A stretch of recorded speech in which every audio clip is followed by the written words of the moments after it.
In fact, the Hawks suffered just one non-district loss in 2019. As for Lagrange, the Leopards are also coming off of a loss from Friday last week, 40-14 to a good Rockdale team, a game that saw the Leopards get outscored 20-0 in the second half. And Tony, just like Canyon Lake, Lagrange has some wounds to lick, and the Leopards are looking to bounce back as well. And they faced an awfully tough foe, and really what it got down to probably was depth. Neither team tonight has extreme depth. Rockdale has some depth, and I think they just ran into size and strength, and they had to pay for it in the second half by not having success offensively. Again, it's Canyon Lake against Lagrange, the first meeting between these two in 7 years, and it takes center stage right after this. You're watching Texas High School football on the Hawks Network.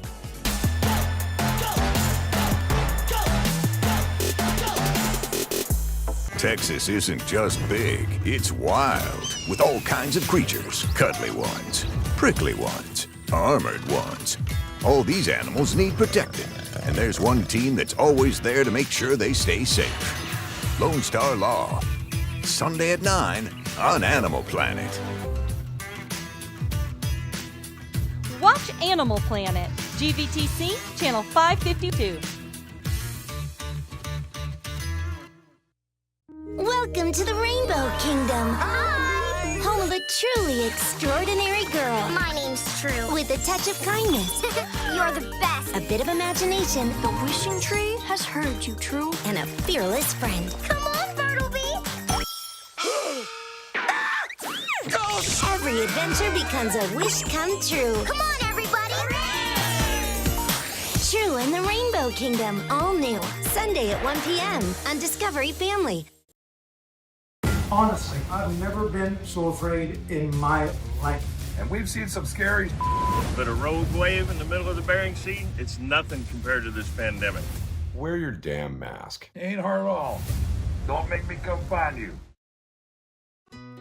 At QVC, we know shopping because we're shoppers too. We know sometimes you want to treat others, and sometimes you just want to treat yourself. We know it's the little things that make a house a home. And we know what it's like to budget. It's why we started Easy Pay, so you can enjoy what you want now and pay over time with 0% interest. We created QVC for shoppers like us. And like you. QVC, by shoppers, for shoppers. The 90-day Twinsations are stepping out. Double the romance. Seeing Georgie, I'm just like hot and bothered. Once Lorian arrives, we have 90 days to marry. Double the drama. Why were you in her bed? Darcy and Stacy, all new, Sundays at 10 on TLC. Watch TLC, GVTC, Channel 553.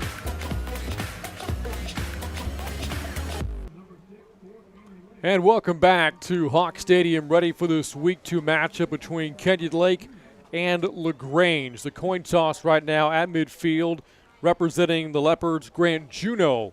And representing the Hawks is Tyler Pauly. And Lagrange has won the toss, and we will see the Leopards on offense first. Here tonight, this is an offense coming off a 14-point outing and a 40-14 defeat from this past Friday against Rockdale.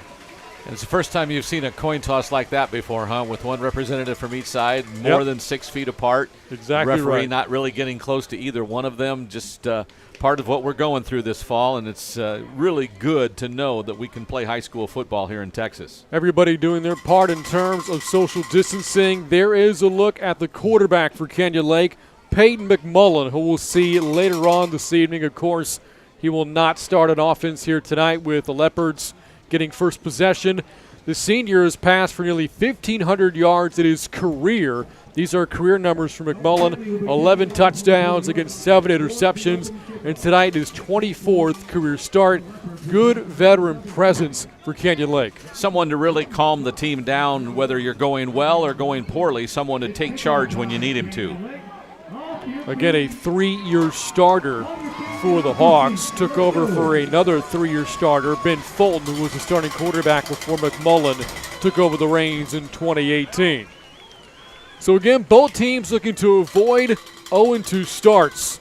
The Hawks coming off a heartbreaking loss in the final seconds against Wimberley last week. Lagrange competitive in the first half against a good Rockdale team, but got to be handling the second half at a 40-14 defeat. They're underway, and the return man for the Leopards stopped short of the 25-yard line. That's Jordan Scott. As we take a look at the Lagrange offense led by quarterback Caden Cooper. You and I talked about it, Tony, before the game tonight. The player to watch the offense for the Leopards has to be Matthew Johnson. I don't think there's any doubt. Caden Cooper, the quarterback, is pretty much pedestrian in most of his numbers, but as a senior, you know, he's probably a leader as well. A run-heavy offense here for Lagrange. They only attempted 11 passes last week, completing 4 of them in the loss to Rockdale. It's a run on first down and nowhere to go for Ryder Imhoff. Good tackle in space made by Jeremy Green at that rover position. And second down and long coming up for Lagrange. A lot of misdirection with that wing T type look, wishbone look, if you will, from more recent times. Trying to just deceive you in every which way. And every offensive lineman has what is termed basically a false move, too, to try to draw the defense to the wrong hole. On second down and long, it's a keeper for the quarterback, Cooper, and that's going to set up third down and long here for the Leopards. And again, a run-heavy look offensively for Lagrange. Might be tough for them to convert these third and longs all night. Right there, you saw all 5 offensive linemen shoot straight ahead, so you knew it was either a fullback or a quarterback keeper. You just have to watch the offensive line to know where they're going with the ball. Third down and 7 for an offense returning 4 all-district players from a year ago. Cooper on the rollout, feeling pressured. Cooper takes off, and he's not going to get there. Got stuck by Derek Wiatrek, and the Hawks defense forces a 3-and-out to start the game. The senior linebacker, Johnny on the spot that time at 5'10" and 170. He was able to take him head on and put him down right where he was. After the 3-and-out, the Leopards will punt the ball away. Bravion Rogers to handle the punting duties here for Lagrange. Back to return Hunter Anderson for Canyon Lake.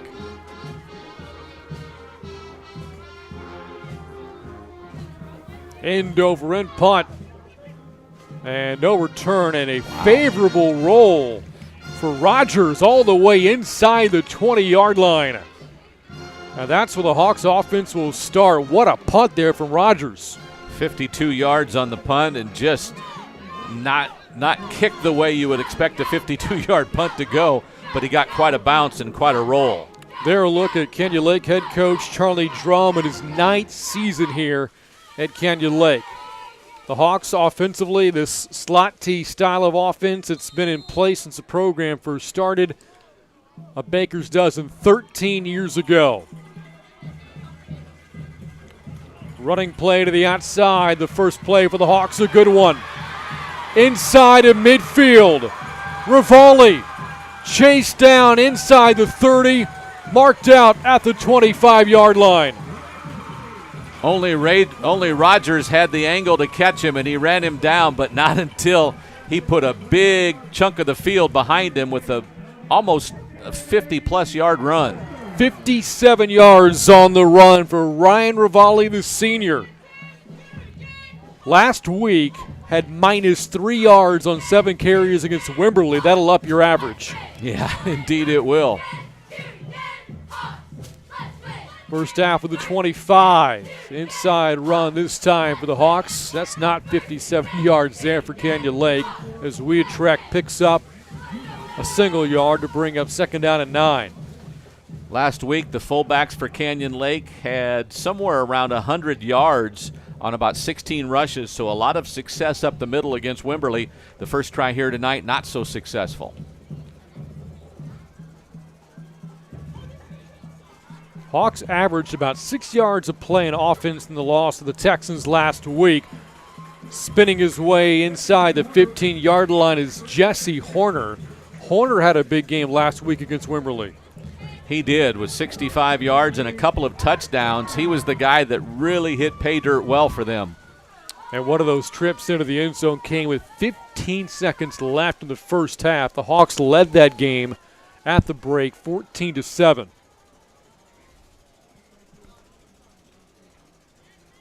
First time we see a receiver out wide. First down. It's the quarterback, McMullen, on the keeper. Got wrapped up short of the 10. Good pursuit there defensively for Lagrange. Great tackle in space from Jordan Scott and Adam Faskey. Second and long now for Canyon Lake. Hawk coach is calling for a flag. I'm not real sure why. I didn't see a face mask. Didn't really see a late hit either, but the coach is really up in arms asking for a call that time.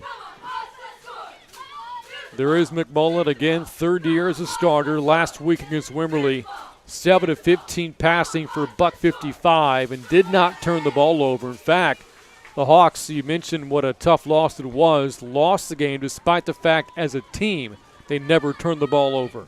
That is correct. McMullen, a dart complete inside the 5. They're going to mark him out right around the 5-yard line, so short of the first down on the bullet to Horner. Just inside the 6 as he tried to turn upfield, but a defender was there to push him out. Good job, though, by McMullen getting the ball quickly to the receiver that time. First attempts. A 7-yard completion for McMullen tonight brings up third down and short for Canyon Lake. And again, with the slot T offense here, your playbook wide open on third down and 3. It's a give off left tackle and into the end zone. Jesse Horner, third touchdown of the season, and the Hawks have struck first. For Horner, his third touchdown of the season, just 5 quarters into the season. That one off left tackle, wide open for him. The Hawks an impressive 82-yard drive on their first possession of the game.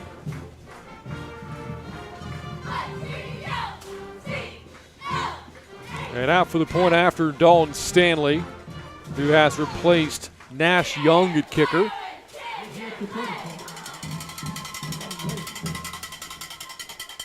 And completes the touchdown with the point after. So the Hawks have struck first, 5 minutes in. They lead it 7-0. Back after this on the Hawks Network.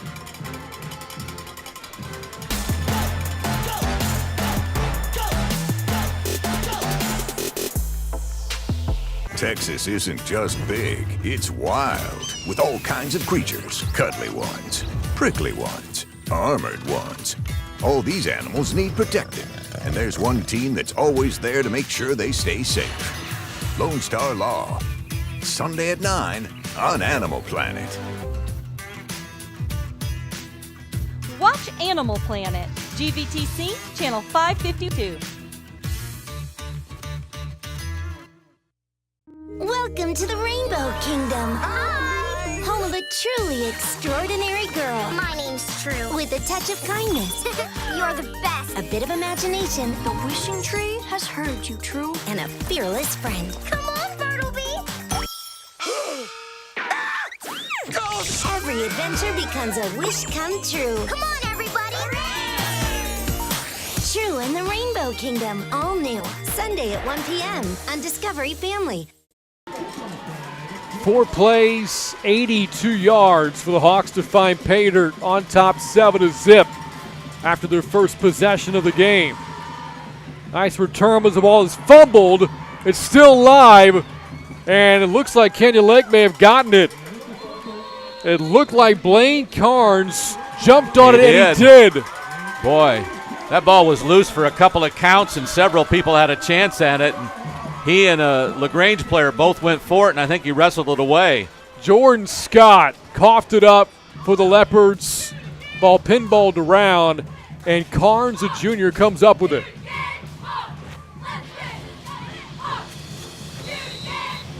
So the offense which just went 82 yards in 4 quick plays right back out there.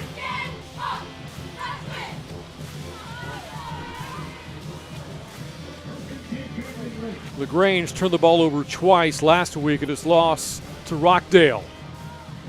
Here's a run play and some space for Trek. Treks his way down to the 22-yard line for a good first down play. Good looking run that time with some power because Derek really lowered his shoulder and got some extra yards after contact. For the Hawks offensively, 5 plays have yet to go backwards here. Of course, the big play in that opening drive was a 57-yard run for Ryan Rivali. Drive ending on the Horner touchdown.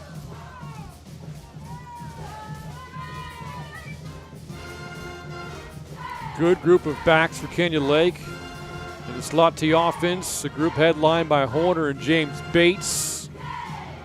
This short pickup will bring up 3rd down and 2 for the Hawks. On the carry there again was Trek.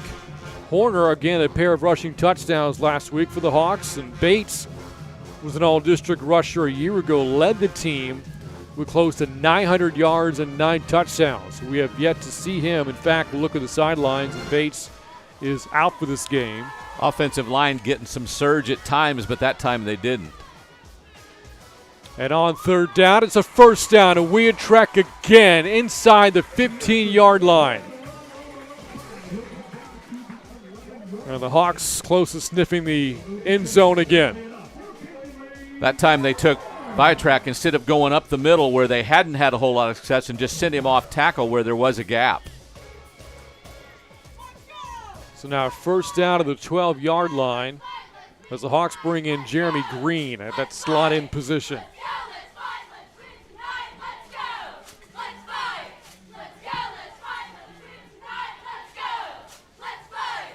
Here's the pitch. Rivali trying to turn the corner and got slammed down. Charging in the sophomore Bravion Rogers. You look at the athletes for this Lagrange team, and Rogers is one of them. Only a sophomore, was all-district last year as a freshman, and some believe has the potential to be a Division I player down the road. Still a good gain on first down, Brent, because he got to the corner. Again, you mentioned it was Rogers who ran him down, but their schemes, their offensive play calling seems to be crisp right now. Not to mention Ben Crisp is the starting center. Good transition there, Tony.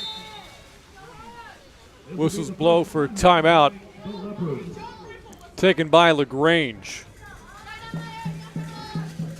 A handful of players play both ways for both teams at the 4A level.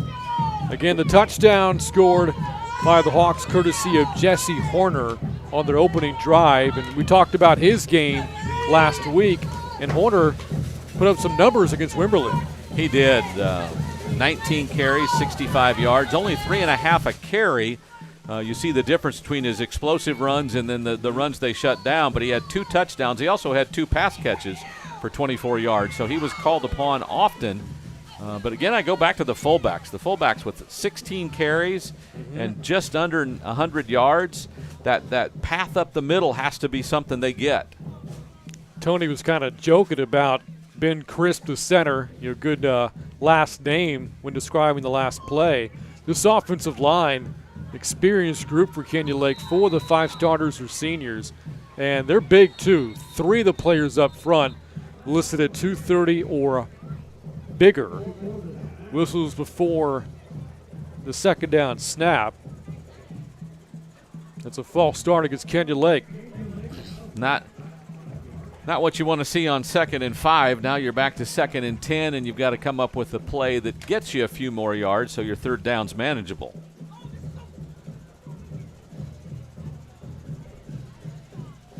Some personnel changes.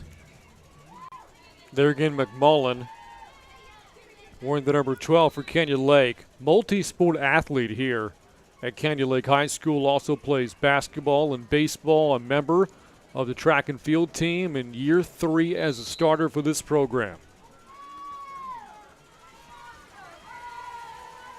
McMullen off the play fake. Steps up and throws, man wide open to the end zone for the touchdown. Colton Ramey. got right behind the defense and walks in. Just a backside tight end drag, if you will, is what he was. I didn't think McMullen saw him at first because he popped open a lot quicker than he threw it. But by the time he did see him and threw it, it was straight to the end zone for Ramey. His first catch of the year. And for McMullen, his first touchdown pass of 2020, and the 2-point conversion good. Weidtrek on the easy scamper to the end zone. The Hawks have taken a 15-0 lead. We're back after this on the Hawks Network. Texas isn't just big, it's wild, with all kinds of creatures. Cuddly ones, prickly ones, armored ones. All these animals need protecting, and there's one team that's always there to make sure they stay safe. Lone Star Law. Sunday at 9 on Animal Planet. Watch Animal Planet, GVTC, Channel 552. Welcome to the Rainbow Kingdom. Hi! Home of a truly extraordinary girl. My name's True. With a touch of kindness, You're the best. a bit of imagination, The wishing tree has heard you, True. and a fearless friend. Come on, Bartleby. Every adventure becomes a wish come true. Come on, everybody. True in the Rainbow Kingdom, all new. Sunday at 1 p.m. on Discovery. After a fumble on the kickoff, the last possession from Lagrange, the Hawks capitalize off the short field, only having to navigate 23 yards in 5 plays in a shade under 3 minutes. And the Hawks out to a dynamite start after losing a tough one against Wimberley last week. This next drive for the Leopards will start inside of their own 40-yard line. Boy, and Tony, the Lagrange just ran all of 3 plays of offense, and the Hawks have a couple of touchdowns. Already a big hole here for the visitors out of Lagrange. Indeed, and when you really think about the 3 times Canyon Lake's kicked off now, none of the times have they really wanted to kick it to the returners, or at least not without some kind of disadvantage to them. We saw the return earlier by Scott that he had some room until he fumbled. They are concerned about the return game of Lagrange. Second possession for Cooper and the offense. Little quick receiver screen. Yields about 5 yards on the catch, Dana Baker. And a good first down play for Lagrange. Talk about an athlete. He broke through the first arm tackle that came up on him only because there were 2 guys there was he brought down. They have some ability to break some tackles and to get out in space. First catch of the year for the junior receiver, Baker.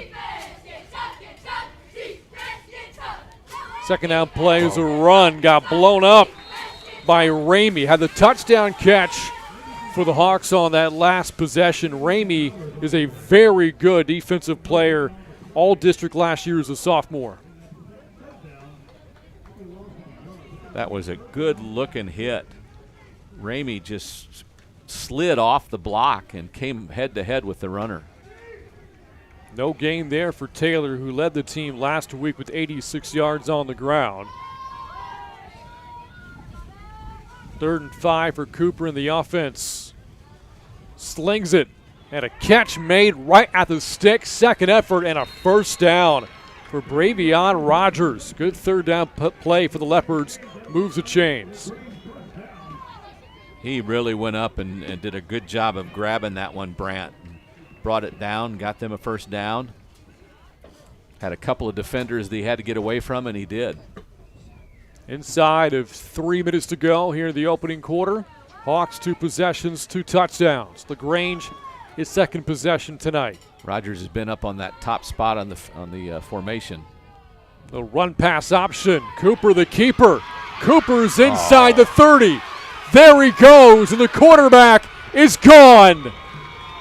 52 yards for the touchdown.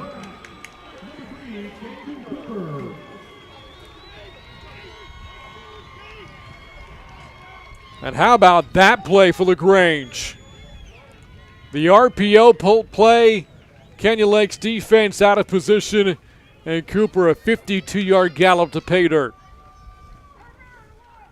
And he broke a couple of tackles there. It looked like Canyon Lake had him pinned, and I believe it was Chase Anderson who he spun off of there at the last.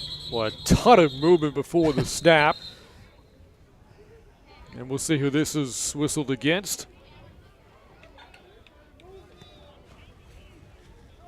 And now some wholesale changes here in terms of personnel for the Leopards. Offside's a call, so Lagrange will inch closer towards the goal line, and as a result, head coach Matt Case wants to go for 2.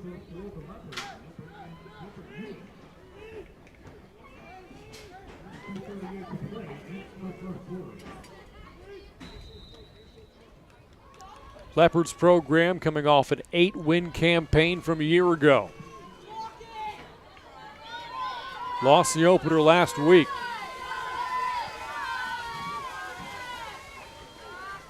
Cooper keeps again and again, finds the end zone. 2-point try good, and the Hawks lead is sliced back down to 7. 15-8, Hawks on top on the Hawks Network. We are back after this.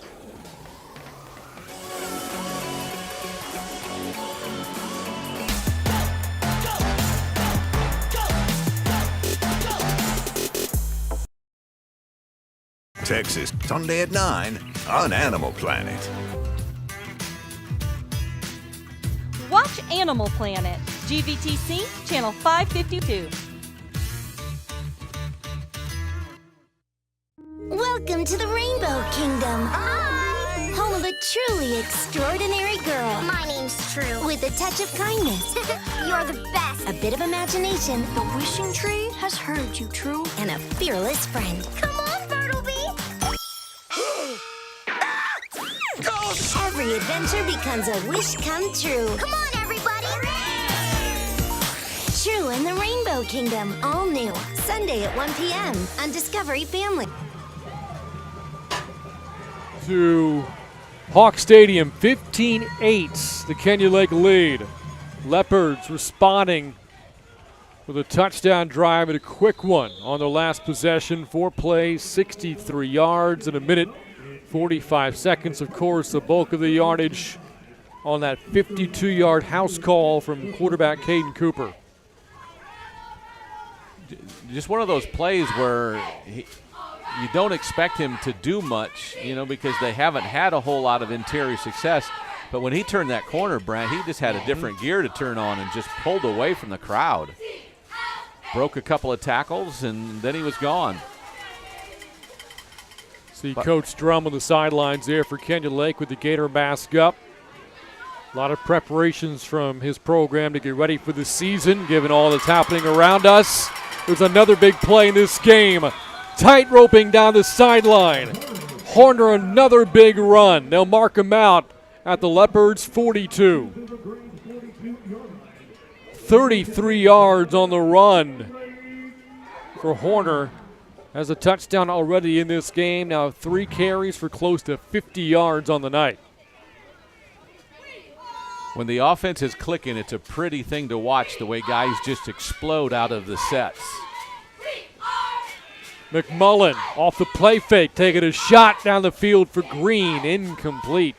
The first misfire on the night for McMullen brings up 2nd and 10. Looked like he had either Horner or Pauly, I can't tell which one, down the middle, and I think that's where he wanted to go. He was a little bit better covered, and I think that's why he went wide towards Green. Receivers in this offense, their role certainly is relegated to mainly blocking in the run game, but every now and then you get that downfield shot. You have to be ready when that opportunity comes. As the whistles blow for a false start here against Canyon Lake. A lot of movement on the defensive line. I'll be curious if they're going to call any of that. Now, they're going to call procedure, but both the near end and near tackle were doing a lot of jumping around. And generally, at least in the college game now, you see a lot of that called on the defense. We were talking about Coach Drum and the precautions that the program has taken, given the pandemic here in the nation and around the world. And Coach Drum saying that we know what's at stake We have to deal with this whether we like it or not, as that play got blown up by the Leopards. Good defensive play made by Faskey, sets up 3rd down and long. But Coach Drum also adding that they've been doing as well as can be expected under these unforeseen, unprecedented circumstances. Well, every program has challenges of its own, and when you're a smaller school compared to the bigger schools that don't really start playing yet, it's a challenge because of resources and abilities to hold kids apart, and they've done a marvelous job because of the way that most of their kids are out here. Hawks trying to convert 3rd and 15. McMullen spins to his right. The pass nearly picked off. Almost intercepted. And that's going to bring up 4th down. The Hawks fortunate to be punting after this play. Ryder Imhoff almost got there for the Leopards. Pretty much you would say an ill-advised pass. You don't go in a scramble situation, especially turning your body around and throw it over the middle because there's so many defenders there. That time he probably just needed to chuck it out of bounds. So the Hawks punting for the first time tonight. Tyler Pauly's punt is returned by Rogers. Rogers out across the 30-yard line and has it out around the 36. Says we approach the end of the first quarter. Lagrange coming off a scoring drive, highlighted by a big run from the quarterback. Caden Cooper has the ball, down by 7. And there again, you see that athleticism for Rogers. High ceiling for him. Just a sophomore. Yep. Just one of those special kids you get in your program that just can do almost anything, and you generally want him to.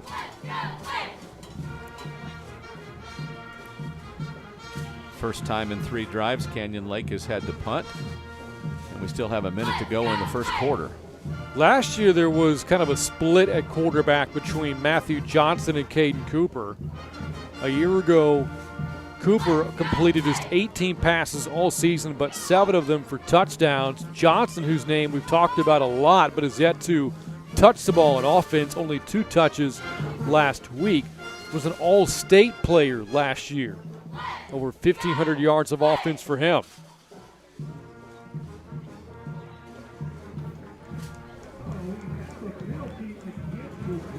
Well, there was a flag that came on that return from Rogers. So mark off all that yardage. They're going to put this back inside the 20 and down to the 15-yard line. How? So it was on the return, is that? I believe I don't know how they could come all the way to the line of scrimmage beforehand, but I never saw the signal.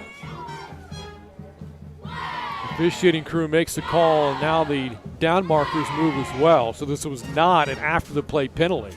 Maybe he signaled for a fair catch and they didn't. That could be it too. Never saw the flag in the field. That's right, a good good call there, Tony. So now the Leopards start from the 15. Rogers has the ball in his hands again, and Rogers stumbles down across the 30-yard line, so not that far from where he ended up on the punt return, he thought. Another good first down play for Lagrange. He not only broke the first corner, Carnes' tackle, then he got bumped, and only because he touched out of bounds was he down. I'm not so sure he wouldn't have bounced back up from that one and kept going. Already his second catch here the first quarter with about a minute remaining.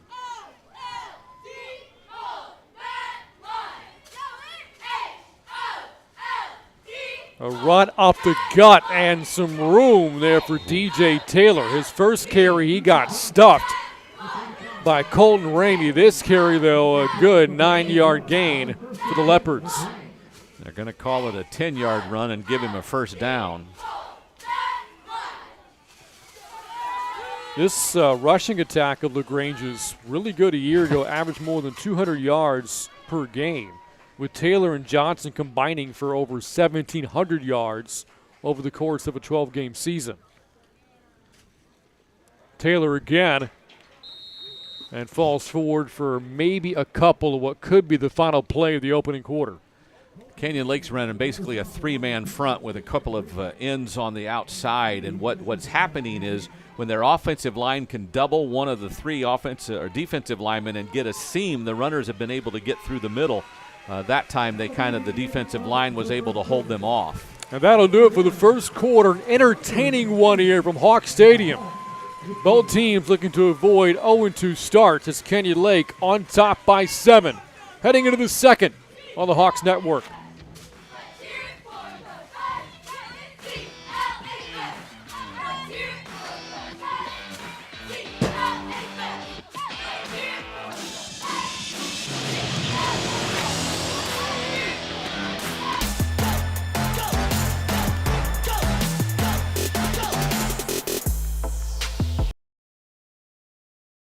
Texas isn't just big, it's wild, with all kinds of creatures. Cuddly ones, prickly ones, armored ones. All these animals need protecting, and there's one team that's always there to make sure they stay safe. Lone Star Law, Sunday at 9 on Animal Planet. Watch Animal Planet, GVTC, Channel 552.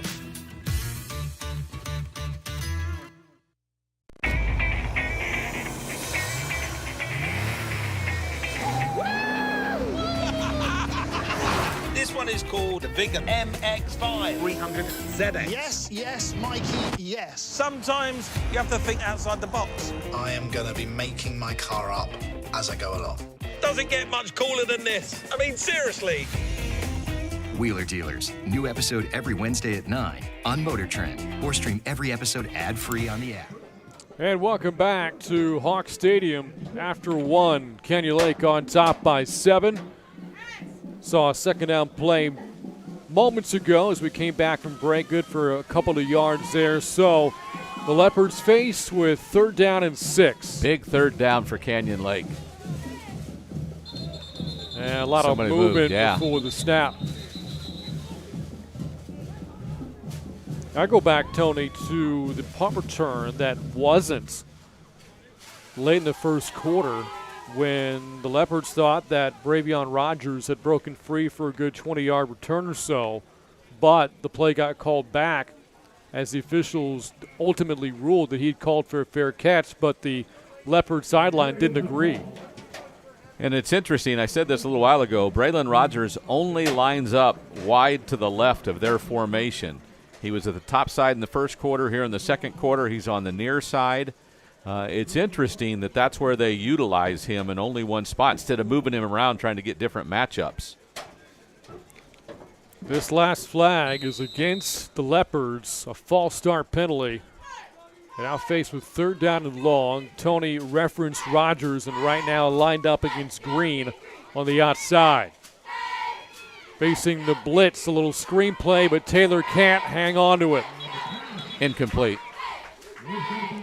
Yeah, you see coming out with the ball Sean Pendleton, but the ball clearly incomplete. Yeah.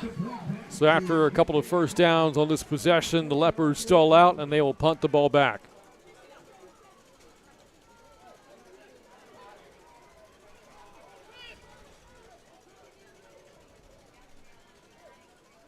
Again, so far in this game, a couple of big plays for both teams. It was a 52-yard touchdown run for the quarterback, Caden Cooper, the Leopards score. The Hawks have gotten touchdowns from Horner and a passing touchdown, McMullen hooking up with Ramey with a couple of 2-point conversions as well as this punt is down right around the 25-yard line. So out come the Hawks. 36 yards on the punt. Again, Canyon Lake a year ago pieced together a 6-5 record, finishing 4th in the district. That was year number 8 for Charlie Drum as head coach. He's now approaching the 50-win milestone, 46 in his career. Inside run, Horner stumbles across the 30-yard line. Before there, he is brought down by Gerald Rodriguez. First down play sets up 2nd down and 5. Same play that he went 57 yards in the first quarter, Brant. This time got caught and bumped near the line of scrimmage, can only get 5 out of it. Hawks next week on the road against Jordanton. Or 2 weeks against Jordanton. We'll have that game for you. Next week, the Hawks actually on the road at Beeville Jones. As Rivali here is stuffed. Short gain, maybe a couple there to bring up 3rd and 3.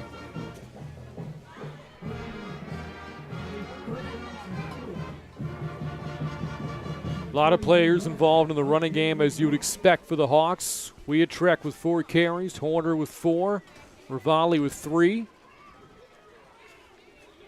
And on 3rd down, Horner to the outside. Wow. Got blockers and has himself a 1st down.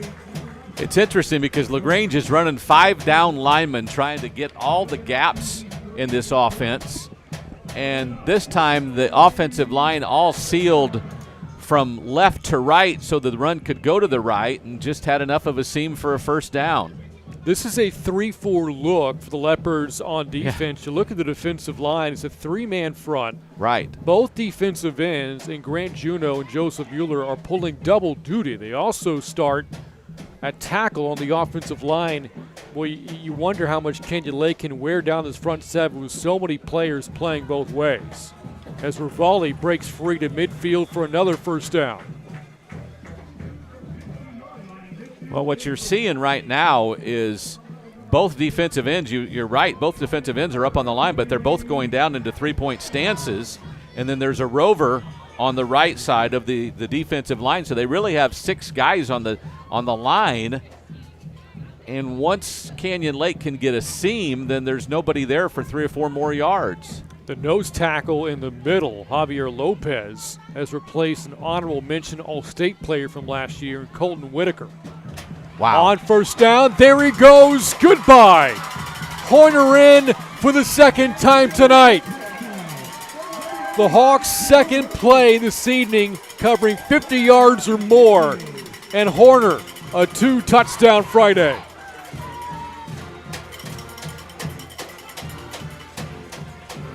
Already over 100 yards on the ground for Jesse Horner. Had just 15 carries all of last year, and he has made his mark here in the early part of 2020.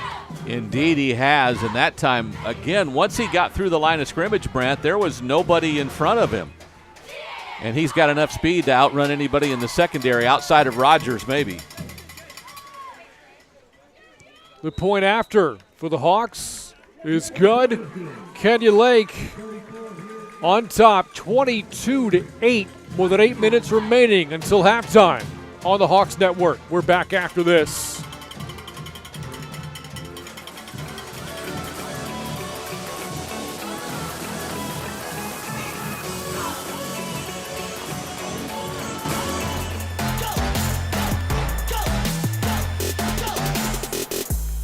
Texas isn't just big, it's wild. With all kinds of creatures. Cuddly ones, prickly ones, armored ones. All these animals need protecting, and there's one team that's always there to make sure they stay safe. Lone Star Law. Sunday at 9 on Animal Planet. Watch Animal Planet, GVTC, Channel 552.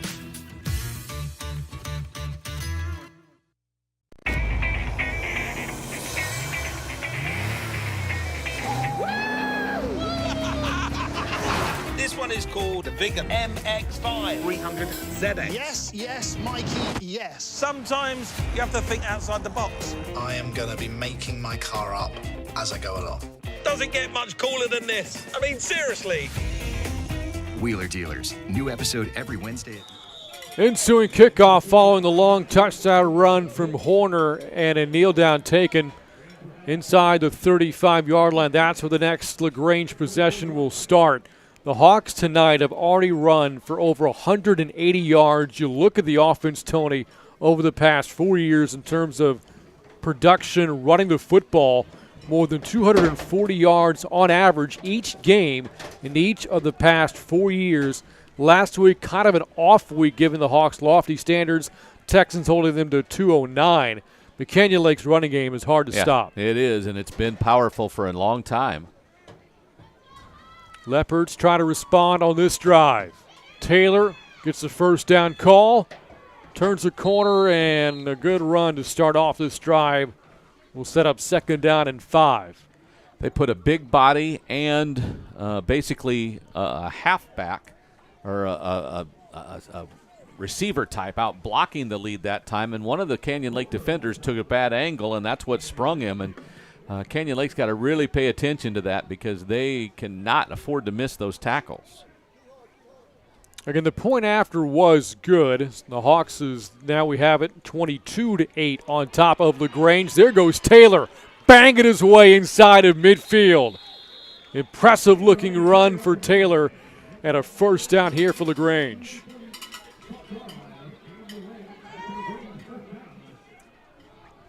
You think about some of the great players in the history of Leopards football, and you look at the tailback position, and not long ago, J.K. Dobbins started this program once upon a time, went on to start Ohio State, and was just drafted into the 2nd round by the Baltimore Ravens this past April, as that pass is incomplete. And that's going to bring up 2nd down and 10 for Lagrange. Baker unable to handle that one. Didn't have a whole lot of room as the defenders were there in front of him, but they haven't thrown back to Rogers' area in a while.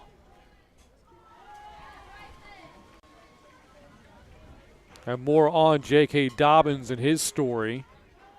2nd down and 10. It's Taylor again, and lassoed for a short loss. Good play made by Hayden Baker, the sophomore who was replaced last year's leading tackler Kyle Wharton at defensive end. And now 3rd down and long for the Leopards.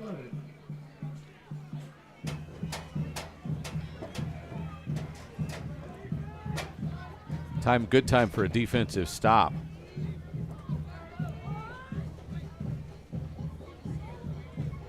High snap. Cooper, kind of a broken play, trying to make the most of it, and he darts ahead for the first down. How about that play for Cooper?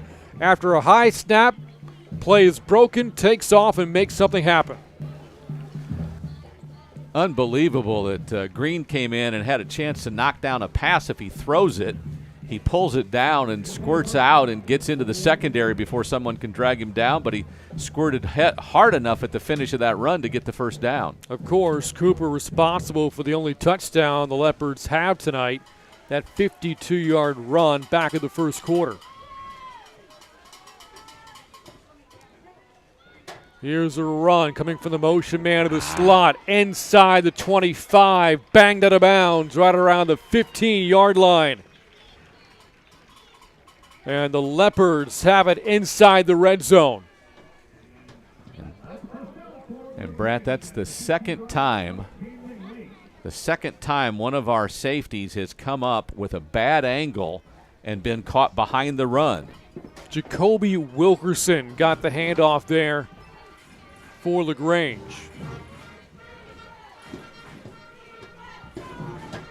From the 15, Taylor explodes. Taylor is in. Wow. DJ Taylor with the touchdown, and what a response from the Leopards.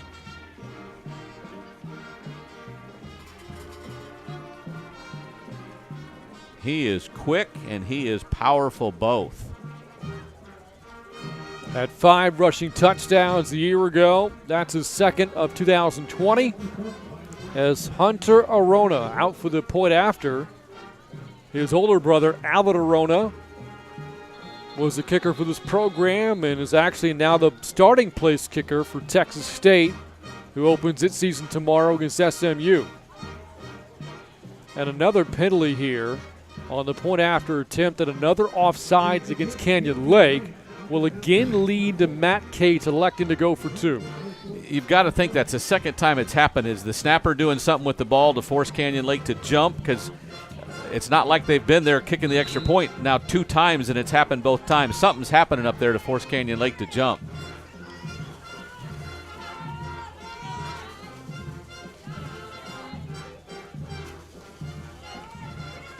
Cooper bobbled the snap. And this two-point attempt unsuccessful. So the Leopards will settle for 6 on the possession. Getting the 6, DJ Taylor. A 15-yard run into the end zone, but hold on a second. Was there another flag? There was, and again for offsides. Oh, my.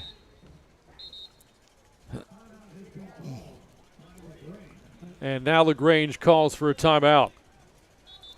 We talked about, again, J.K. Dobbins. Dobbins actually, who started Ohio State, started his career at Lagrange as a freshman in 2013.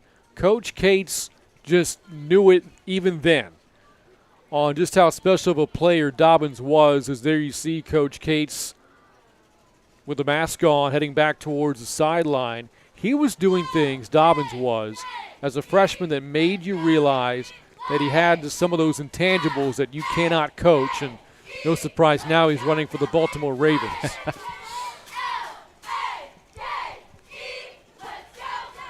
In fact, when Dobbins was a sophomore, Cates believed that he was so good he could play 80% of the Division I programs in the country at just 15 years of age.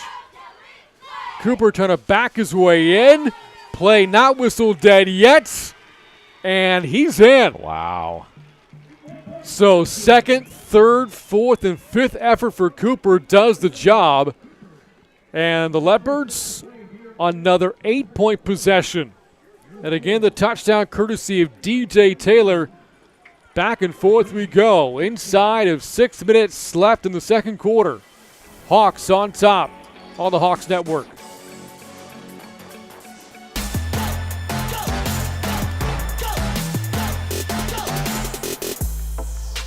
Texas isn't just big, it's wild, with all kinds of creatures. Cuddly ones, prickly ones, armored ones. All these animals need protecting, and there's one team that's always there to make sure they stay safe. Lone Star Law. Sunday at 9 on Animal Planet. Watch Animal Planet, GVTC, Channel 552. Lagrange got out to a rough start tonight. The Hawks scored the first 15 points of the game. Kenya Lake got a turnover in special teams and converted that into a touchdown, but the Leopards have responded. Touchdowns on 2 out of the last 3 possessions. Last one, a touchdown run from DJ Taylor, ending a 5-play, 66-yard drive in 2.5 minutes.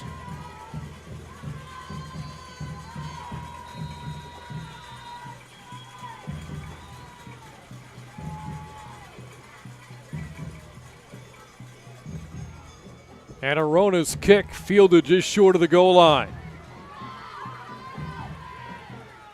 Out across the 20 goes the Hawks return man, Shane Moss, the sophomore stop right there. And that'll bring up the next Canyon Lake possession. Again, a Hawks team coming off a tough loss against Wimberley last week in the final seconds.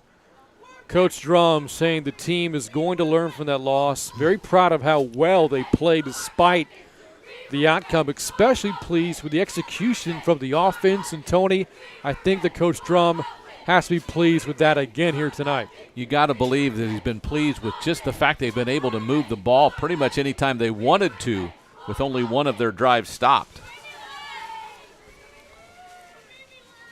McMullen on the keeper and shuffles his feet for a yard there. Not much on the first down play for Canyon Lake.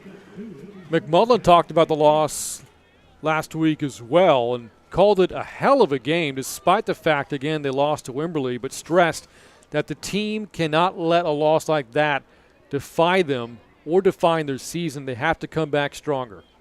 You know, he hasn't run the ball maybe the second time tonight, but the fact that he has to run once in a while just to keep it honest. Inside handoff. Rivali motors ahead past the 30-yard line. That's going to bring up a manageable third down. So 3rd and 5, really that play, it's the counter, if you will, so it takes a little time to develop. That one hasn't had as much success tonight as the quicker hitters have, but we'll see what they come up with on third down. It's Rivali again. Gets a block on the edge. Rivali, though, is tripped up short of the first down. Jordan Scott, who had that turnover in special teams for Lagrange earlier, comes up with a defensive play here, and that'll send out the Hawks punting unit. It really did look, as you and I were both watching, that there was going to be a chance to get first down yardage on that run, but Scott just came up and said no more. The first 3 and out tonight for Canyon Lake. But check this out. The Leopards aren't sending anybody back deep to return this punt. Coming from Polly. Short punt. And it marked out of bounds right around the 40-yard line. So just outside of 4 minutes to go here in the first half, and Lagrange a chance to maybe take the lead going into the second half. Just a 30-yard punt with no return. Still 4 minutes to go. Again, the last Leopard possession wound up a 5-play, 66-yard drive for a touchdown. The 15-yard score from DJ Taylor.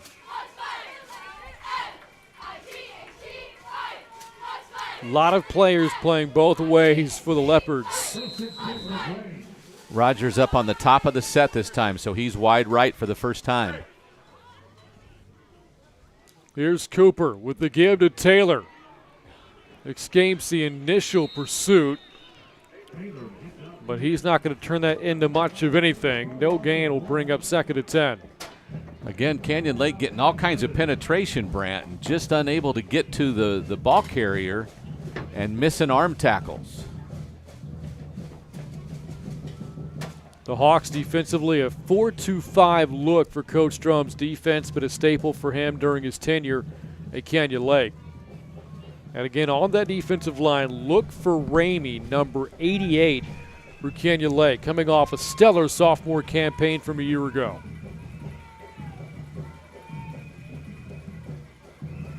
Second and long. Here's the pitch on the RPO play. Stumbling up across the 40-yard line and down to the 43. Again goes Wilkerson, who had a big run in the last drive. That'll bring up third down and 5 to go. Good looking pitch there with a defender with a hand almost ready to knock it down, but it was a great strong pitch and got to the ball carrier.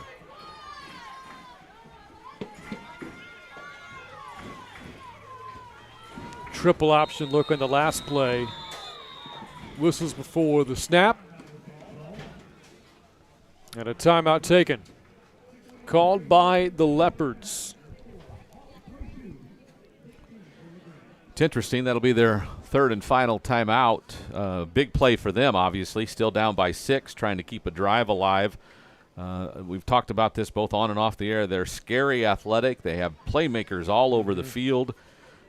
Just the defense has done just enough to keep them off of a rhythm. But you're still very concerned about what they could do on any one play.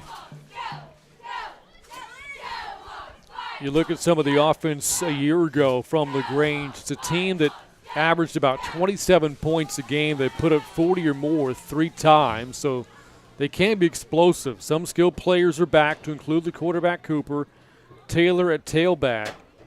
Both heavily involved in the offense tonight. One player we have not seen, though, has been Matthew Johnson.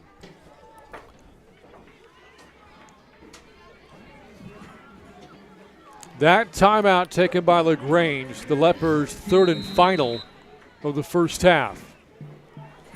With 2 minutes and change left until we hit recess.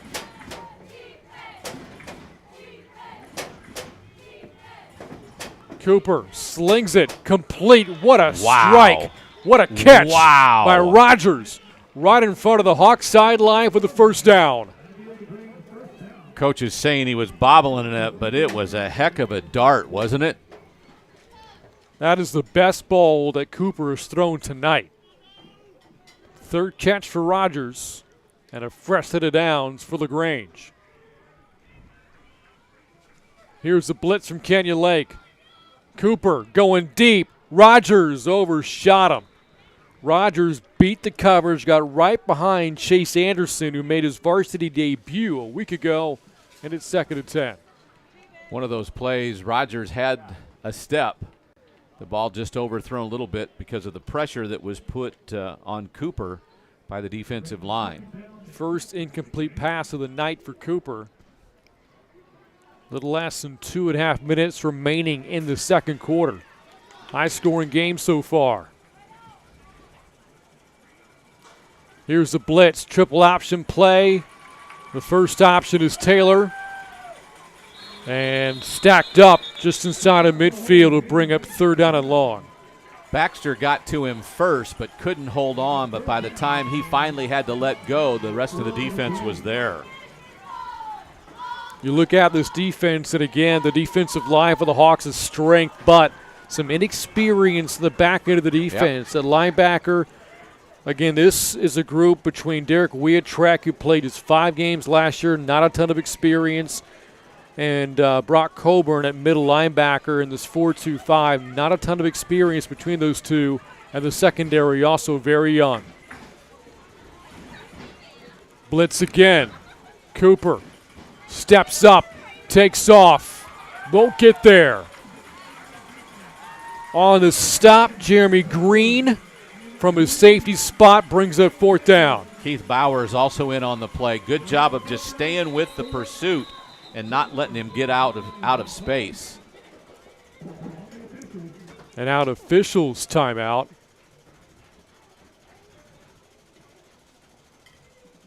Looked like both teams had a player a little bit nicked up. Baxter looks like he was shaken up, and then it was Baker for Lagrange that was kind of limped off a little bit. So about 1.5 minutes left here in the first half. Hawks will get one more possession. Remember, they led at halftime last week against Wimberley, 14-7, in a game that ended in heartbreak. A 24-22 loss, game coming down to the final possession at the 1-yard line for the Hawks. Any chance they fake it? No way. I don't see that. And Rogers will, in fact, punt it away.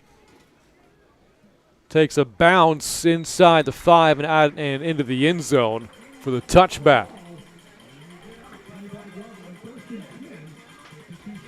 The official time of the game clock, opposed to what you're seeing on the screen, reads 52 seconds. The Hawks do have all 3 timeouts, yes, but can they navigate 80 yards here in this run-heavy look? Not generally would you even think that's possible, so you're kind of curious of what kind of offense they'll run here in the last 52 seconds. Again, Lagrange still says 1 timeout on the scoreboard, but I believe they've called all 3. I believe you're right. It is a run and 1st down. McMullen, the keeper, has a block downfield, and there goes the quarterback. 1 man to beat. 80 yards. What's he doing? Not quite. McMullen finally tracked down from behind inside the 10. Can you say he ran out of gas? He appeared to have hit the E on the needle there at about the 30-yard line. Boy, I kept wondering why he was looking over his shoulder. Just keep angling towards the corner. What a run. Didn't really factor into the run game much a year ago. Only 28 carries for McMullen as a junior. That carry, though, goes from the opposing 20-yard line inside the 10. And this 1st and goal play is snuffed out. 72 yards on the run.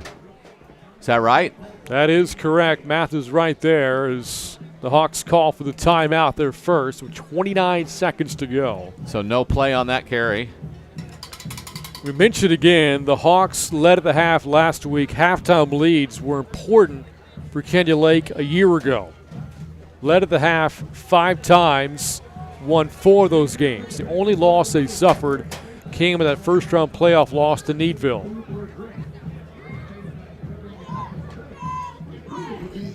The Hawks as a team, over 260 yards rushing in this first half. So 16 seconds, 29 seconds. 29 seconds to go. 2 plays, can you run 2? I think so, easily, with the 2 timeouts. So you don't think necessarily you have to pass on this one because you might be able to run it again. You just have to get everybody off the ground. Handoff inside the 5 and into the end zone for the touchdown. Trek finds pay dirt, and the Hawks go 80 yards in 3 lightning quick plays. Be real honest with you, that was just a young man that wouldn't be denied. He broke several tackles at the line of scrimmage and just kept chugging those legs. A drive highlighted by the 72-yard run for the quarterback McMullen on the first play. Point after, tipped, and no good. Hawks will settle for 6 on that drive. Trek with his first touchdown of the season. 3rd different Hawk to score tonight. To say that they needed that would probably be the biggest understatement of the night. Because a 6-point lead at the half or whatever it was, 6-point lead just didn't seem comfortable in what the Lagrange offense looked like. Not that 12 points is real comfortable, but it's a whole lot better than 6. And you get the ball to start the second half. A lot of push-ups having to be performed tonight for that group, with the Hawks putting up 28 so far, about 24 minutes into the game. There's Horner, who scored twice himself tonight for Canyon Lake. Again, the rushing attack for the Hawks as a team held to 209 last week against Wimberley. Tonight, more than 260 yards on the ground, and we still have 2 quarters to go.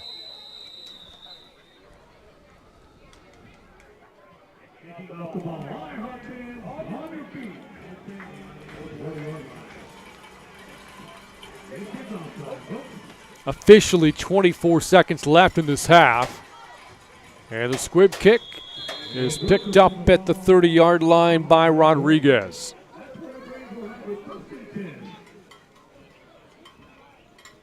Well, Tony, again, if you're Coach Strom, you might worry about the response from your team after losing in such devastating fashion the week prior.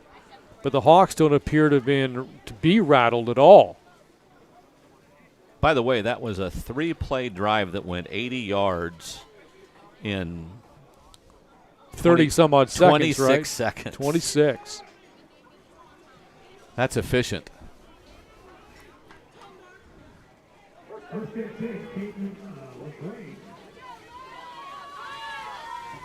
Inside run for DJ Taylor, trying to break off a big one of his own. Taylor is out across the 40. That'll stop the clock with 18 seconds left, but the Leopards are out of timeouts.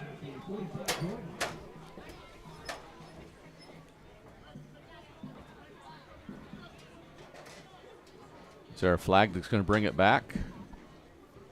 Looking on the field, I don't see any. Officials are discussing things to the far side, and there's a sideline warning called against the Leopards. Okay. So the chains have to move, and they finally do. And the clock starts right now. That was the 10th carry of the first half for Taylor. Clock starts back up. Taylor again. And won't find the sideline with 6 seconds left, and the officials do rule that Lagrange did have 1 timeout remaining. So 6 seconds officially left, and now the Leopards will have to test the arm strength of Caden Cooper on this next play. By the way, that was Jeremy Green that got the latest hit. That time This is a defense that, I'll be real honest with you, we've seen basically a half of them, and at times they appear to be seriously outmatched. And then a couple of guys come and make plays, and it's just they're resilient, and they seem to be hanging on to a game that looked like in the around the quarter break seemed to be kind of getting out of control. This is a big stop here. You don't want to give them anything easy in the final seconds of the half. Hawks will send several players back deep into the secondary. Rogers is down here at the bottom.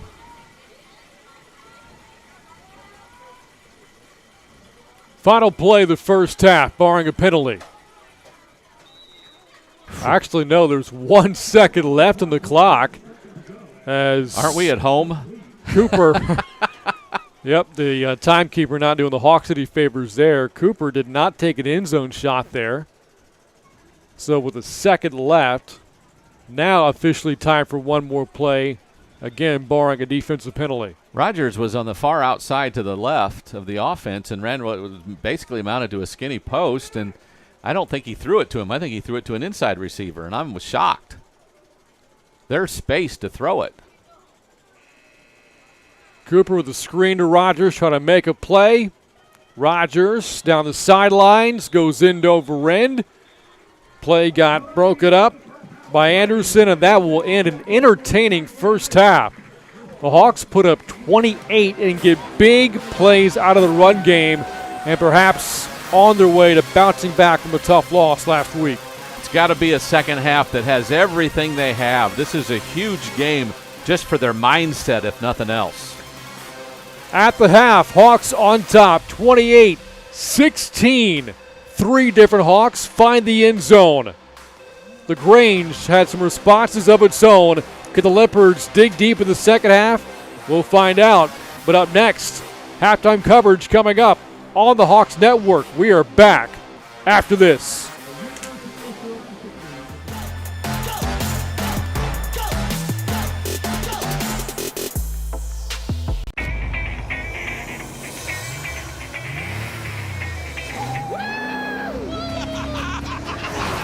Is called the bigger MX-5 300 ZX. Yes, yes, Mikey, yes. Sometimes you have to think outside the box. I am going to be making my car up as I go along.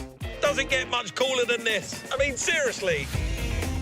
Wheeler Dealers. New episode every Wednesday at 9 on Motor Trend. Or stream every episode ad-free on the app. Welcome to the Rainbow Kingdom. Home of a truly extraordinary girl. My name's True. With a touch of kindness.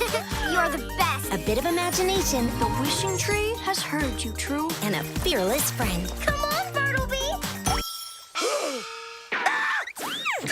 Every adventure becomes a wish come true. Come on, everybody. True in the Rainbow Kingdom. At QVC, we know shopping because we're shoppers too. We know sometimes you want to treat others, and sometimes you just want to treat yourself. We know it's the little things that make a house a home. And we know what it's like to budget. It's why we started Easy Pay, so you can enjoy what you want now and pay over time with 0% interest. We created QVC for shoppers like us. And like you. QVC, by shoppers, for shoppers.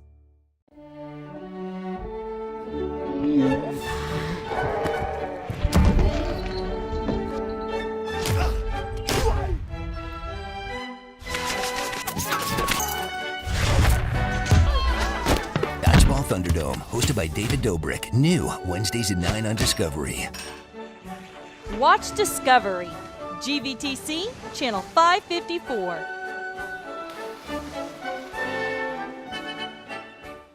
We are sailing further north than any other sailing ship in history.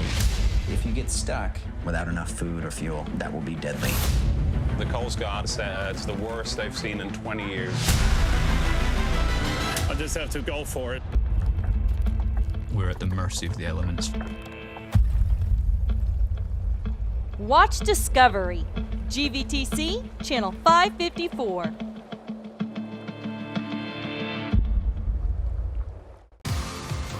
Get a master class from the Master Homesteaders with a behind-the-scenes look at the Rainey home.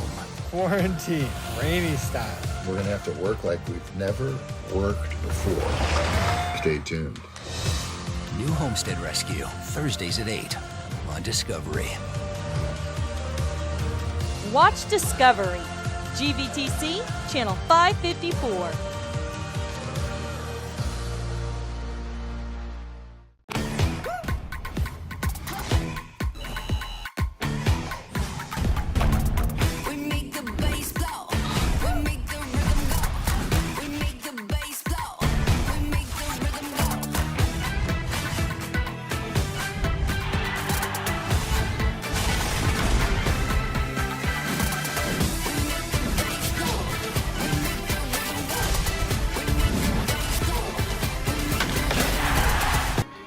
And welcome back to Hawk Stadium at the half. Kenya Lake on top, 28-16. The Hawks marching band right now and dance team performing at the half here at Kenya Lake High School. And Tony, seeing the band and the dance team and certainly the football as well, all a part of high school football. And we didn't know, a month or so ago whether or not there would be a high school football season. A lot of people have been working very hard to make sure that that can happen, taking every safety measure possible. We see the fans in the stands wearing their masks. We see that certainly from the players as well. Everybody has tried to get to this point. We saw the introduction of it last week. Good to see another week of high school football again. And, at this point, with all that we've been through the last 6 months, seeing anybody play is exciting, and seeing high school play, it's doubly exciting because of the families that are involved that are all local, and the school districts that, unlike a college that needs that $1 million revenue, they just need some revenue, and the kids need to play because that's what they're here for. They're in high school trying to round out 4 years of fighting through all the things you fight through in high school. And when you're an athlete playing volleyball or soccer or football, you need those games because that's what makes you go. Of course, though, the battle continues. Even though football has begun, it's all about making sure it can continue and ultimately finish. And keep in mind, the only ones playing right now are levels or classes 4A or smaller. The 5A and 6A programs have yet to start. And there was more news in the greater San Antonio area this past week where the SAISD has announced they will not begin athletic activities until at the earliest October the 5th, which means their football season cannot begin until October the 26th, as they need the 3 weeks to hold scrimmages and practices to get ready for a season. And yet they still think somehow they're going to be involved in high school playoffs at the end, and I don't know how that's going to happen. I'm not certainly one of those that makes those decisions, but that just makes you kind of pull your hair out on thinking, how can you start more than a month later than everybody else? And even if you only play 6 games and they've played 10, so you're playing district games, I guess, and there's a lot of people trying to make heads or tails of what they're going to do come November. When playoffs are supposed to start, and I think you and I are both glad we're not the ones making those decisions. So again, the high school football season in its second week here in Texas, but the high school volleyball season has been underway a little bit longer than that. And in fact, coming up later this month, we have more volleyball coverage for you. We had some early this week on the Hawks Network as Kenya Lake took on Somerset. Well, coming up on the 29th, the Hawks will take on rival Bernie and the Greyhounds on the road from Greyhound Gym, with coverage again available right here on the Hawks Network on Tuesday, September 29th. Hawks Leopards both 0-1 of the season. The Hawks perhaps halfway through this game to ensure they're not starting 0-2, on top by a dozen at the break over Lagrange. More halftime coverage coming up after this on the Hawks Network.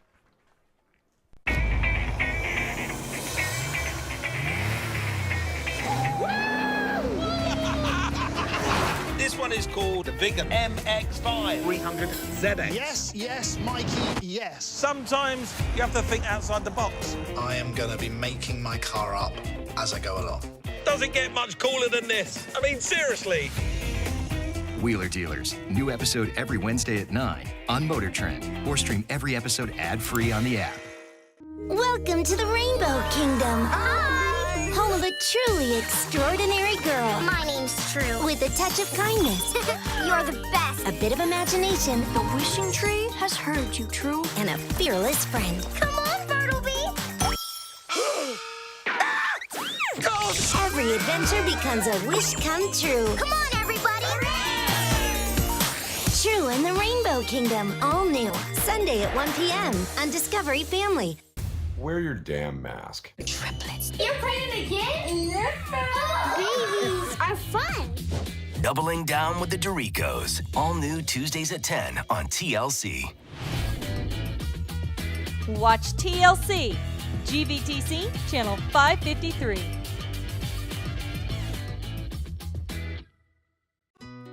At QVC, we know shopping because we're shoppers too. We know sometimes you want to treat others. And sometimes you just want to treat yourself. We know it's the little things that make a house a home. And we know what it's like to budget. It's why we started Easy Pay, so you can enjoy what you want now and pay over time with 0% interest. We created QVC for shoppers like us. And like you. QVC, by shoppers, for shoppers.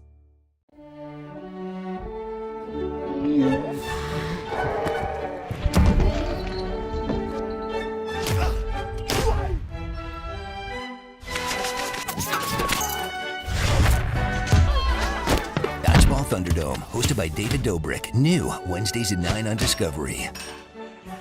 Watch Discovery, GVTC, channel 554.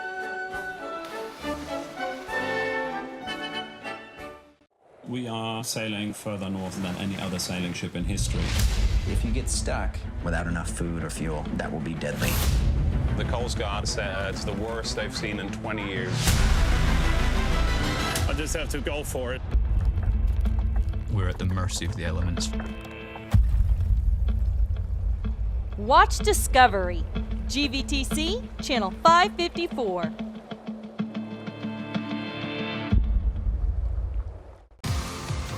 Get a master class from the Master Homesteaders with a behind-the-scenes look at the Rainy Home. Quarantine, rainy style. We're going to have to work like we've never worked before. Stay tuned. New Homestead Rescue, Thursdays at 8 on Discovery. Watch Discovery, GVTC, channel 554.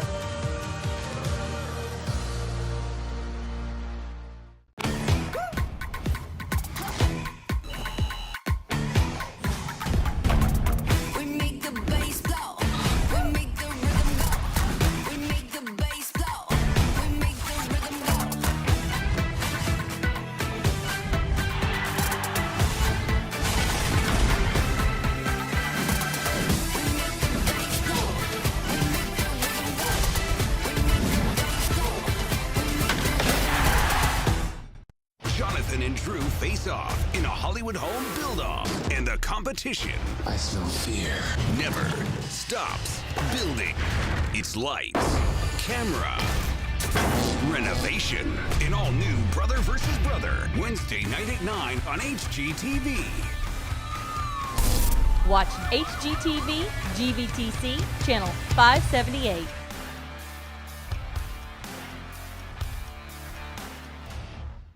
I will find you the perfect house. Ooh, yeah. I know exactly what you want. My goodness. All you have to do is Love it. or list it. This house has so much potential, it's ridiculous. I got a great house they love. Yeah, bring it. All new, Love It or List It, Monday night at 9 on HGTV. Watch HGTV, GVTC, channel 578.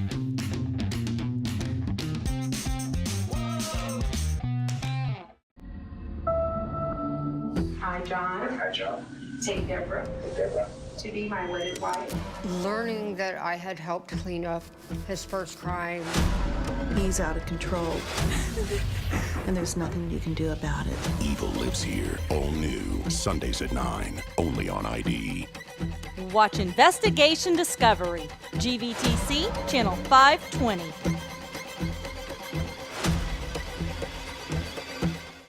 When the water is clear, I'm clean and so are the cups. We've gone to great extremes to be able to do things the way we want to do it. All right, everybody, let's go on a road trip. It's a small price to pay to keep on living that bush life.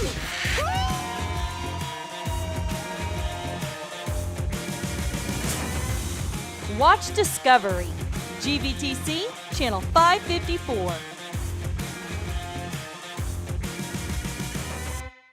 Texas isn't just big, it's wild, with all kinds of creatures. Cuddly ones, prickly ones, armored ones.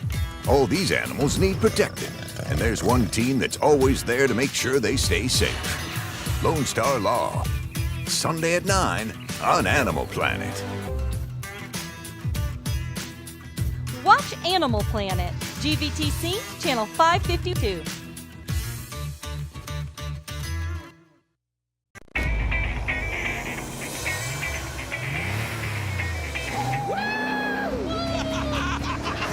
This one is called the Vigor MX5 300ZX. Yes, Mikey, yes. Sometimes you have to think outside the box. I am going to be making my car up as I go along. Doesn't get much cooler than this. I mean, seriously. Wheeler Dealers. New episode every Wednesday at 9 on Motor Trend. Or stream every episode ad-free on the app. Welcome to the Rainbow Kingdom. Hi! Home of a truly extraordinary girl. My name's True. With a touch of kindness. You're the best. A bit of imagination. The wishing tree has heard you, True. And a fearless friend. Come on, Bartleby! Every adventure becomes a wish come true. Come on, everybody! True in the Rainbow Kingdom. All new. Sunday at 1 p.m. on Discovery Family. Where are your triplets? You're pregnant again? Babies are fun. Doubling down with the Doricos. All new Tuesdays at 10 on TLC. Watch TLC, GVTC, Channel 553.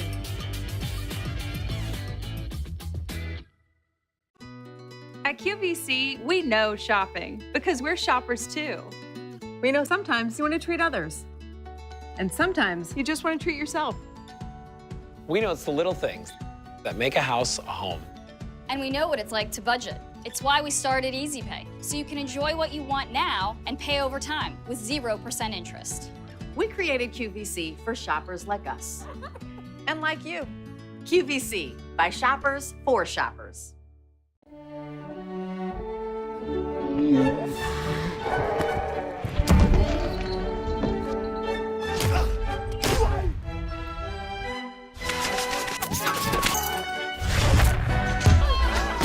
Dodgeball Thunderdome, hosted by David Dobrik. New Wednesdays at 9 on Discovery. Watch Discovery, GVTC, Channel 554.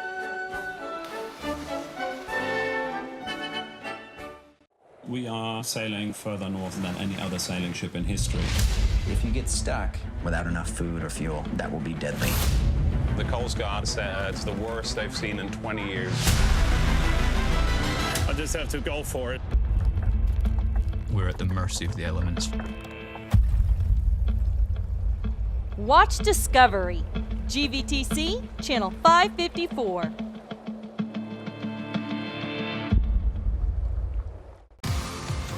Get a master class from the Master Homesteaders with a behind-the-scenes look at the Rainy Home. Quarantine, rainy style. We're going to have to work like we've never worked before. Stay tuned. New Homestead Rescue, Thursdays at 8 on Discovery. Watch Discovery, GVTC, Channel 554.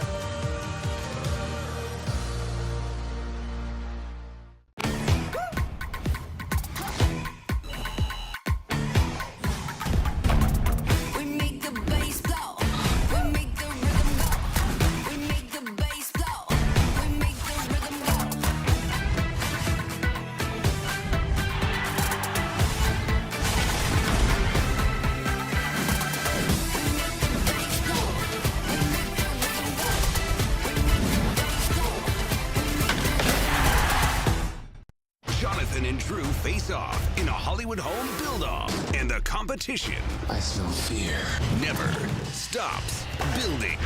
It's lights, camera. Renovation. An all-new Brother vs. Brother. Wednesday night at 9 on HGTV. Watch HGTV, GVTC, channel 578.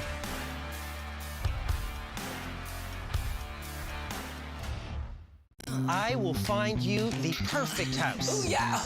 I know exactly what you want. My goodness. All you have to do is Love it. or list it. This house has so much potential, it's ridiculous. I got a great house they love.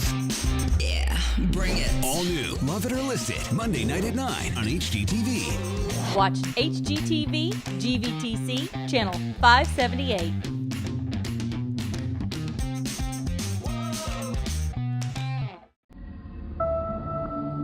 Hi, John. Hi, John.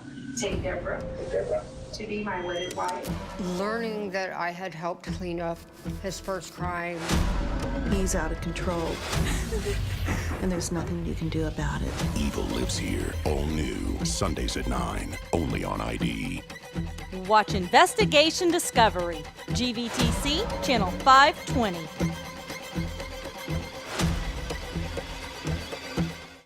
When the water is clear, I'm clean and so are the cups. We've gone to great extremes to be able to do things the way we want to do it. All right, everybody, let's go on a road trip.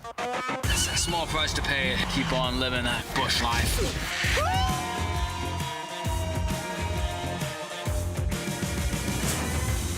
Watch Discovery, GVTC, channel 554. Texas isn't just big, it's wild. With all kinds of creatures. Cuddly ones, prickly ones, armored ones. All these animals need protecting. And there's one team that's always there to make sure they stay safe. Lone Star Law.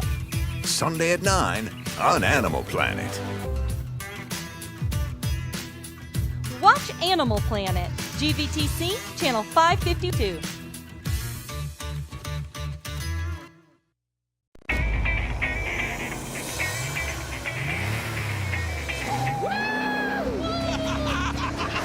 This one is called the Big MX5 300ZX. Yes, yes, Mikey, yes. Sometimes you have to think outside the box. I am going to be making my car up as I go along. Doesn't get much cooler than this. I mean, seriously. Wheeler Dealers. New episode every Wednesday at 9 on Motor Trend. Or stream every episode ad-free on the app. Welcome to the Rainbow Kingdom. Hi! Home of a truly extraordinary girl. My name's True. With a touch of kindness. You're the best. A bit of imagination. The wishing tree has heard you, True. And a fearless friend. Come on, Bartleby! Every adventure becomes a wish come true. Come on, everybody! True in the Rainbow Kingdom, all new. At QVC, we know shopping because we're shoppers too. We know sometimes you want to treat others. And sometimes you just want to treat yourself. We know it's the little things that make a house a home. And we know what it's like to budget. It's why we started Easy Pay, so you can enjoy what you want now and pay over time with 0% interest. We created QVC for shoppers like us. And like you. QVC, by shoppers, for shoppers. Welcome back to Hawk Stadium. Kenya Lake on top at the break, 28-16 over Lagrange. A few minutes away from getting the second half underway. And again, the Hawks jumped out to a 15-0 lead, one of the very first plays of the game. In fact, for the Hawks offensively, it was their first play of the night. Ryan Rivali, a 57-yard run, setting up the first touchdown of the night for Kenya Lake, courtesy of Jesse Horner, the first of 2 touchdowns he scored this evening. And that drive was about 5 plays and 82 yards, took over 3.5 minutes, Brant, and that kind of set the pace for the game of a lot of scores. Yes, it did. And the Hawks on the ensuing kickoff recovered a fumble. The ball was coughed up by Jordan Scott, recovered by Kenya Lake. It only took them a few plays to go 23 yards. Drive capped off by the touchdown pass. Peyton McMullen to Colton Ramey. 5 plays, 23 yards, almost 3 minutes on that 23-yard drive. Of course, though, Lagrange, after falling behind in that 15-0 hole, responded almost immediately on the ensuing drive. The Leopards got a long play of their own. This one a house call for Caden Cooper of 52 yards. Just 4 plays, 63 yards, a minute 45. That made the score 15-8 as the Leopards were able to convert on the 2-point attempt as well. So that was our score at the end of one quarter, but the Hawks, moving on to the quarter number 2, got their 3rd touchdown of the game, and again finding the end zone for Kenyon Lake was Jesse Horner.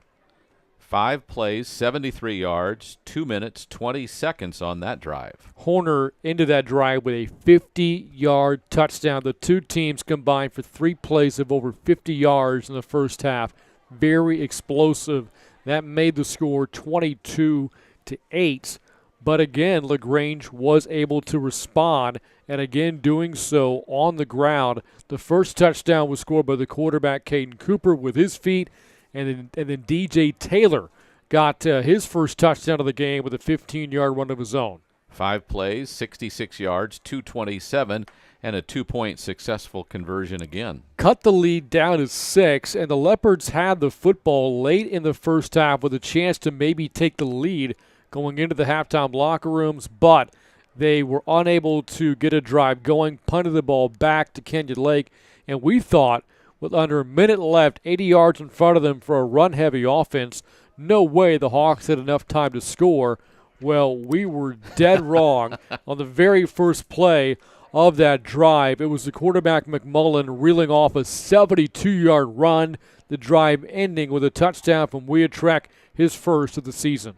3 plays, 80 yards, and it took all of 26 seconds. Taking us to the halftime score of Kenyon Lake 28, Lagrange 16. Third quarter coming up after this on the Hawks Network.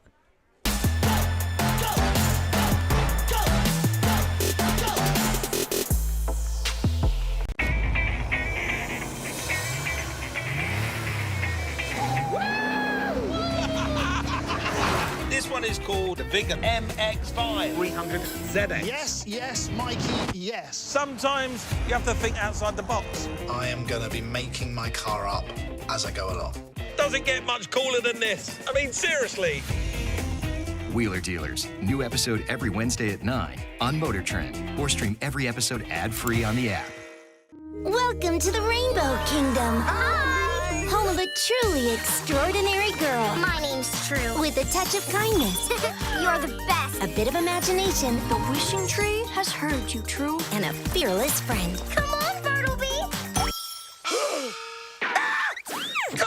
Every adventure becomes a wish come true. Come on, everybody! True in the Rainbow Kingdom. All new. Sunday at 1 p.m. on Discovery Family. Honestly, I've never been so afraid in my life. And we've seen some scary but a rogue wave in the middle of the Bering Sea, it's nothing compared to this pandemic. Wear your damn mask. It ain't hard at all. Don't make me come find you. We have 11 amazing children. It's like getting struck by lightning while getting struck by lightning. Now I'm pregnant with triplets. You're pregnant again? Babies are fun.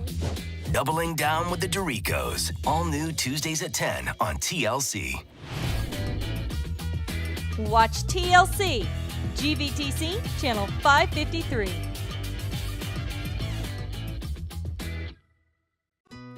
At QVC, we know shopping because we're shoppers too. We know sometimes you want to treat others. And sometimes you just want to treat yourself. We know it's the little things that make a house a home. And we know what it's like to budget. It's why we started Easy Pay, so you can enjoy what you want now and pay over time with 0% interest. We created QVC for shoppers like us. And like you. QVC, by shoppers, for shoppers. I'll start talking about halftime leads. And welcome back to Hawk Stadium, 28-16. Kenyon Lake on top as we start the third quarter. And it's Arota who kicks it away to Kenyon Lake. Hawks have led throughout, and the kickoff kind of mishandled there by the Hawks return man trying to get outside, and does, outside the 20, down the sidelines and just short of midfield. Great job by Shane Moss recovering after bobbling the kickoff out of bounds just short of the 50-yard line. Boy, taking something that was obviously a distress signal going up down there inside the 10-yard line and making something out of it. That was Rogers who ended up pushing him out of bounds, but not until he got to nearly midfield. So the Hawks with the football up by a dozen. Again, this was a team that played well with halftime leads a year ago. More on that here in a moment. First down for McMullen and the Hawks. It's Ravalli for a couple to bring up 2nd down and 8. And yes, last year Kenyon Lake led at the break 5 times in 2019 and wound up with a record of 4-1. As you look at a season recap for Kenyon Lake as a whole last year, 6-win season for Coach Drum and the Hawks in his 8th season. Very good in non-district play. In 14 4A play, the Hawks won their first 2 games, lost the final 3, settling for a 4th place finish. Here's a pitch, and it's fumbled, and the Leopards recover. And Lagrange is in business. A mishandled pitch, and it looked like Leopards that were able to jump onto the football there in the play. Justin Lewis and Andrew Faskey. And here comes Lagrange. Boy, just after a game of not making any miscues a week ago and not making any in the first half, Canyon Lake's first turnover of the season really puts them in harm's way here early in the second half. You're talking about those halftime leads. The Hawks 4-1 a year ago. Only loss came in the playoffs against Needville.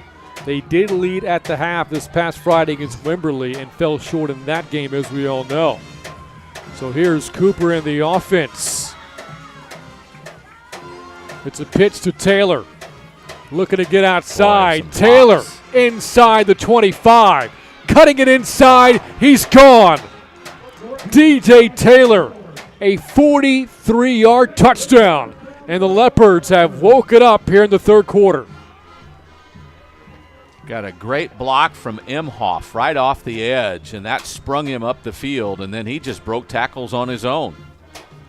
So DJ Taylor now up over 100 yards on the night. That is 11th carry for a $115 and 2 scores for the senior tailback.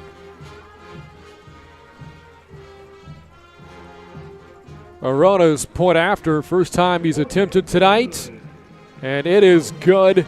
And Lagrange with a turnover, and the Leopards immediately cash it in. DJ Taylor from 43 yards out makes it a 5-point game on the Hawks Network.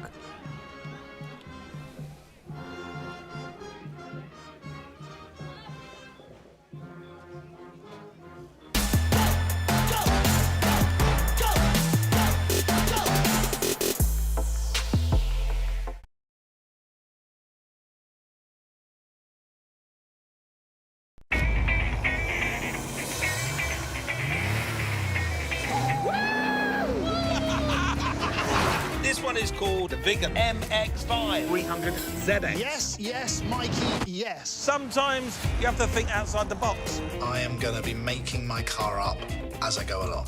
Doesn't get much cooler than this. I mean, seriously. Wheeler Dealers. New episode every Wednesday at 9 on Motor Trend. Or stream every episode ad-free on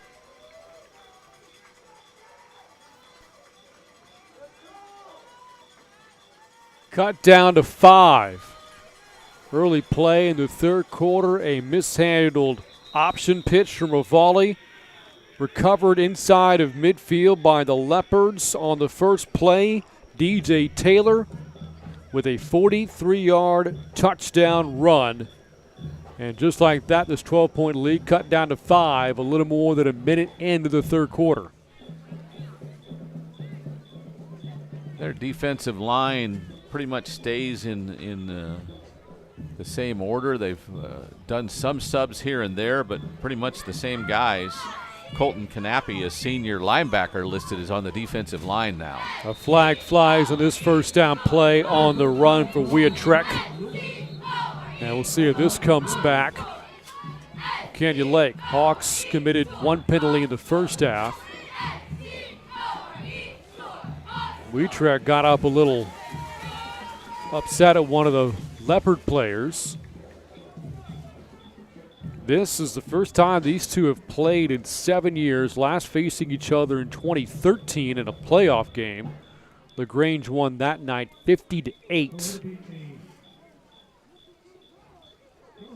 And it is a hold against Canyon Lake. This will mark it back. Wow. And the Leopards have won all 3 meetings in this series. But again, the first time they've played each other since 2013. So 1st and 10 has turned into 1st and 20. This has not been a good start to this half for Canyon Lake. Not at all.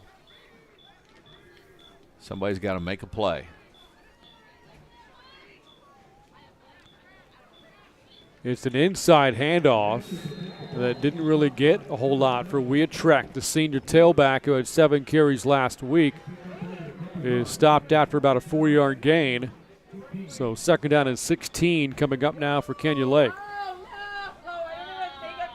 5-yard runs on 1st down are nice unless you're at 1st down and 20. Yeah, you would think this is a very important 2nd down play for Canyon Lake. Without a doubt. If they get little to no yardage, you're faced with 3rd down and 15 or so for a run-heavy offense.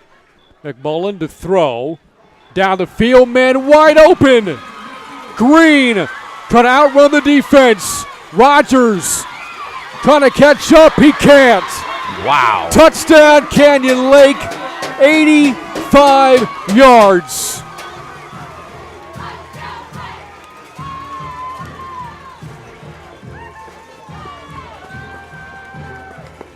The play fake and Green over the middle, got behind the defense. Rogers couldn't catch up. And Green, the all-district player a year ago, records his first touchdown of 2020. He couldn't have been more wide open, and McMullen just took his time and put the pass right on target. Green was strong enough to fight off Rogers at the end. His first catch of the night. Point after is Zen. 2nd touchdown pass for Peyton McMullen. So the Hawks off to a bad start in the 3rd quarter, but they rebounded a big way on that play. 85 yards. McMullen to Green. Hawks back on top by a dozen on the Hawks Network. We're back after this.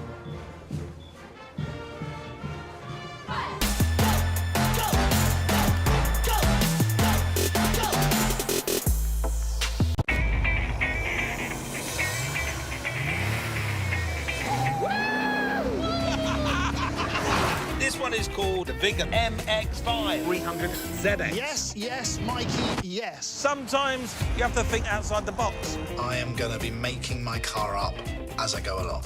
Doesn't get much cooler than this. I mean, seriously. Wheeler Dealers, new episode every Wednesday at 9 on Motor Trend, or stream every episode ad-free on the app. Officially 80 yards on that touchdown pass. McMullen to Jeremy Green, whose older brother JT used to play with his Canyon Lake program. Well, this game has been filled with big play after big play. The 2 touchdowns in this 3rd quarter, which has lasted all of 2.5 minutes, have covered 43 and 80 yards. Short kickoff. And a good return out across the 45-yard line for Clay Wolf. And here come the Leopards down by a dozen. Well, which defense is going to be able to muster enough stops in this game? Right now, neither one of them seems to be ready. But again, Lagrange now with a short field. Just under 10 minutes to go in the quarter. The Hawks defense has to start making some plays as well as their offense has. It's Taylor again. They all slanted the wrong way. His last carry good for 43 yards and a touchdown. This is not that, but it's pretty good. Inside the 30 where he's banged out of bounds and a 1st down for Lagrange after a gain of 25. The entire defensive front took a step to the right. The play went to their left, and that's why he was so wide open when he turned the corner. The last 3 carries in the game for Taylor have covered 83 yards.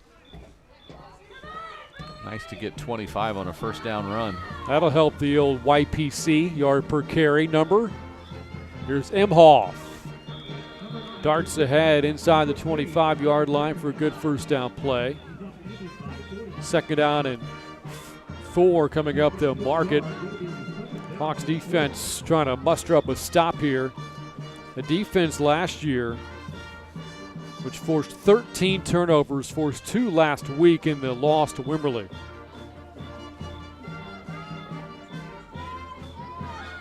Fumbled it.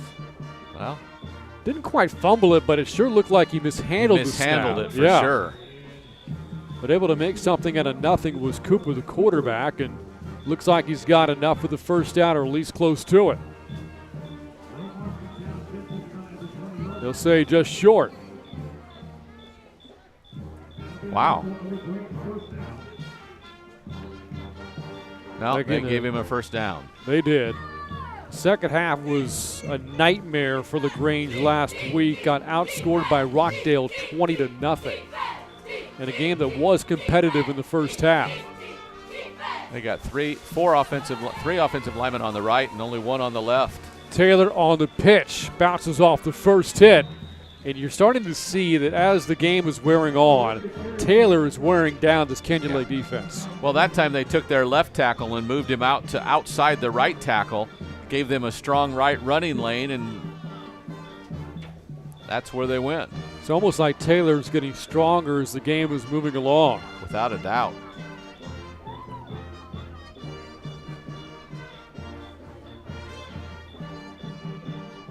So a second and short just outside the 10. Imhoff on the inside handoff. Goes down awkwardly a little bit just outside the 5, but good enough to move the chains and establish goal to go for Lagrange. Good pickup of 7 there for Imhoff. All district last year, also starts at linebacker for this team. And look out for Imhoff every now and then to make plays as a receiver out of the backfield. Team's leading receiver a year ago. Stacked eye look, and Imhoff again on the call. And only a couple before he's forced back. Hayden Baker on the tackle for Canyon Lake. Ramey also in there to pull him back after he got going. Inside of 8 minutes to go here in this third quarter. Hawks were on top by a dozen at the break, on top by a dozen now. The two teams have traded home run plays early in this third quarter. Look for Taylor in the backfield on second and goal. Snap over the head of Cooper. Off the bounce, recovers. Looking to make something out of nothing, and will settle for a loss behind the 10-yard line. We talked about this offensive line for Lagrange. They have a lot of vets up there. 4 of the 5 starters are seniors. The center, Braden Wilder, is one of them, but that was a wild snap. So what was second and goal from the 4 is now third and goal from basically the 16. That's where they mark him out. So that'll go down as a loss of a dozen on that play.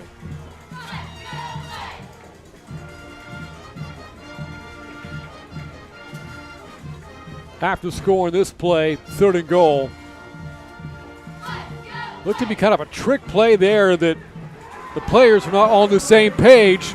Ball is loose, and the Hawks have recovered. Wow. Matt Sosa recovers the fumble. Lagrange goes from goal to go to turnover on the lost fumble. Matt Sosa, defensive tackle, a junior at 5'9" and about 180, had 2 tackles a week ago. Today he has the biggest fumble recovery of the night. The Hawks a year ago lived in opponents' backfields. As a group, they had 56 tackles for loss and 14 sacks. Back-to-back plays in the backfield there. The second of which is a turnover. The third the Hawks have forced this season. So 7 plays on the drive for Lagrange, and they get nothing out of it. On first down, after the turnover, Trek takes his defender with him across the 35-yard line. Caden Hall, the tackle for Lagrange, approached the halfway point of the third quarter. Again, two teams trying to bounce back from opening week losses last week. Hurry up offense. Trek again, forging ahead for the first down.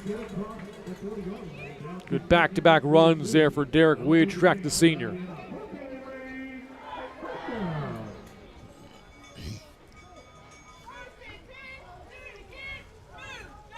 Again, the Hawks spreading the wealth in this game in terms of their backfield. 8 carries for Trek, 6 for Horner, and 7 for Rivali. This time it's Horner. Breaking tackles. There goes Horner, muscling his way inside of midfield. Well, he has shown us something tonight. Jesse Horner's looked awfully impressive. And he got a great lead block that time from the senior Daniel Garcia, who got out there, and once Horner got past the defender, he just muscled his way up to another couple of guys and just kept forcing his way up the field.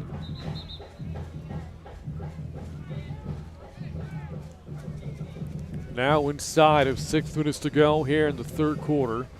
Hawks on top 35-23 in their home opener here in 2020. Trek to his left, slung down after picking up another Canyon Lake first down.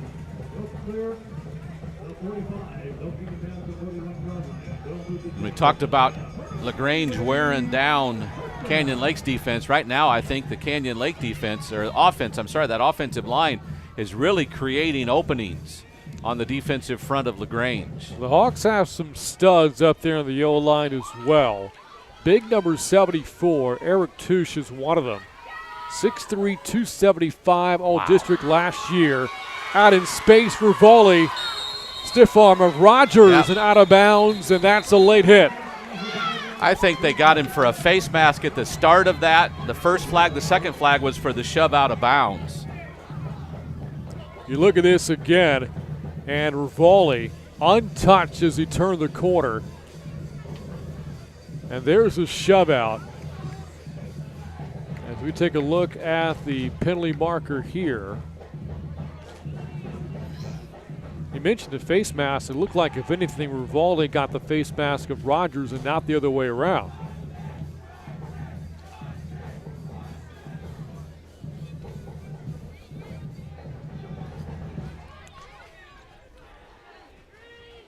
You're not assuming that we could have offsetting penalties here. Yep, I think that's what the coaches are indicating. Saw Coach Drum trying to listen into the conversation with our officiating crew.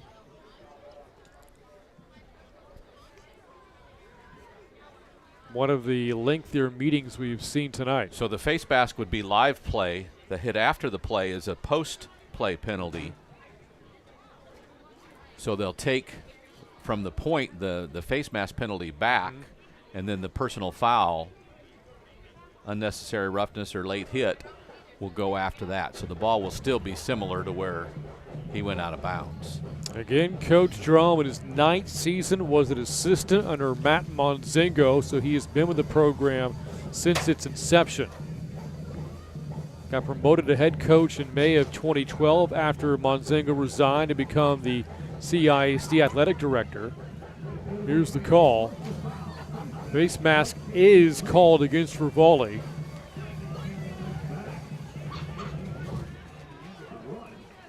The late hit also called.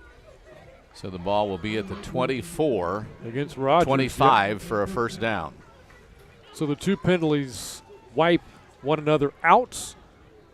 And the ball spotted where the play was ruled dead on the carry by Rivali. We'll call it a 15-yard run because I'm not real sure on the particulars. 13, 14, 15, somewhere in there. 3 years ago, Coach Drum guided the Hawks to their first ever district championship season, and he's taken this program to the playoffs in each of the past 7 seasons. This is the 6th play of the drive. On first down, Rivali to his right again, and tracked down by Caden Hall at the 20-yard line after a gain of 5. That time he got to the corner and there wasn't a big hole, so he kind of just used his football smarts and just kind of picked a hole to get 5 or 6 yards out of it. Hawks as a team now over 300 yards rushing in this game, still with 17 minutes left. Rockdale ran all over this defense a week ago. And Trek forging ahead, close to the first down yardage. Looks to be marked short by about a yard.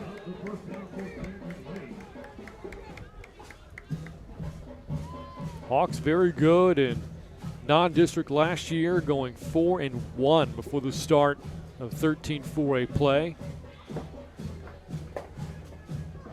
And again, they won their first 2 district games, but lost their last 3, all by double figures, as they limped into the playoffs. Here's Trek for the first down on 3rd and short. And for Trek, he's now up to 12 carries on the night. And Canyon Lake was toe-to-toe with Needville in that first-round playoff game.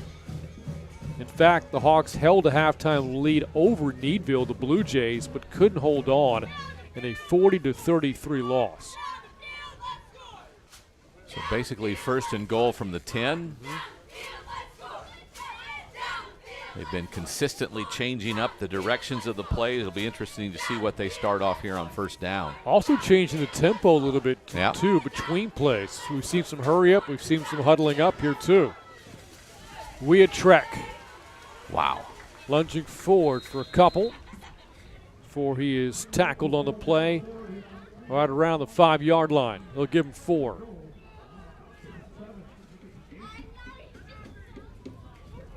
He did that pretty much on his own as he got hit right at the line of scrimmage and just kind of pushed the man back about 3 yards. Over 50 yards on the night on the ground here for Derek Trek. That offense returning a lot of parts from last year. Horner breaking free with a shoulder into the defender and into the end zone for the 3rd time tonight.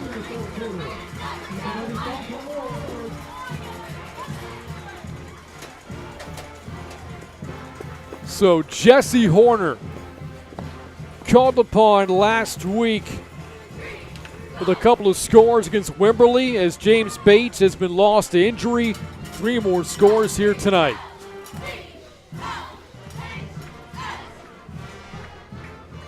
Meanwhile, Lagrange on defense has some things to work out. 40 points last week to Rockdale, 41 tonight for Canyon Lake. And not to make it 42 is Dalton Stanley. Low snap. Rogers falls on it. And the Hawks lead stays at 18. Deep snapper on the play, was late getting on the field, had to hurry the snap. McMillan didn't handle it real cleanly. You lose a chance for the point. Let's hope it doesn't come back and haunt him. 41-23 Hawks late in the 3rd quarter on the Hawks Network. We're back after this.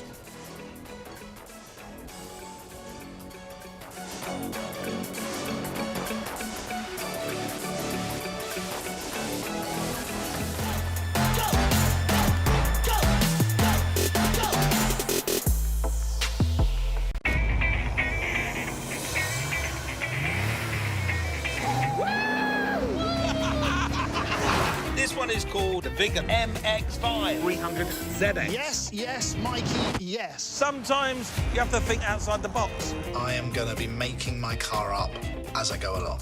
Doesn't get much cooler than this. I mean, seriously.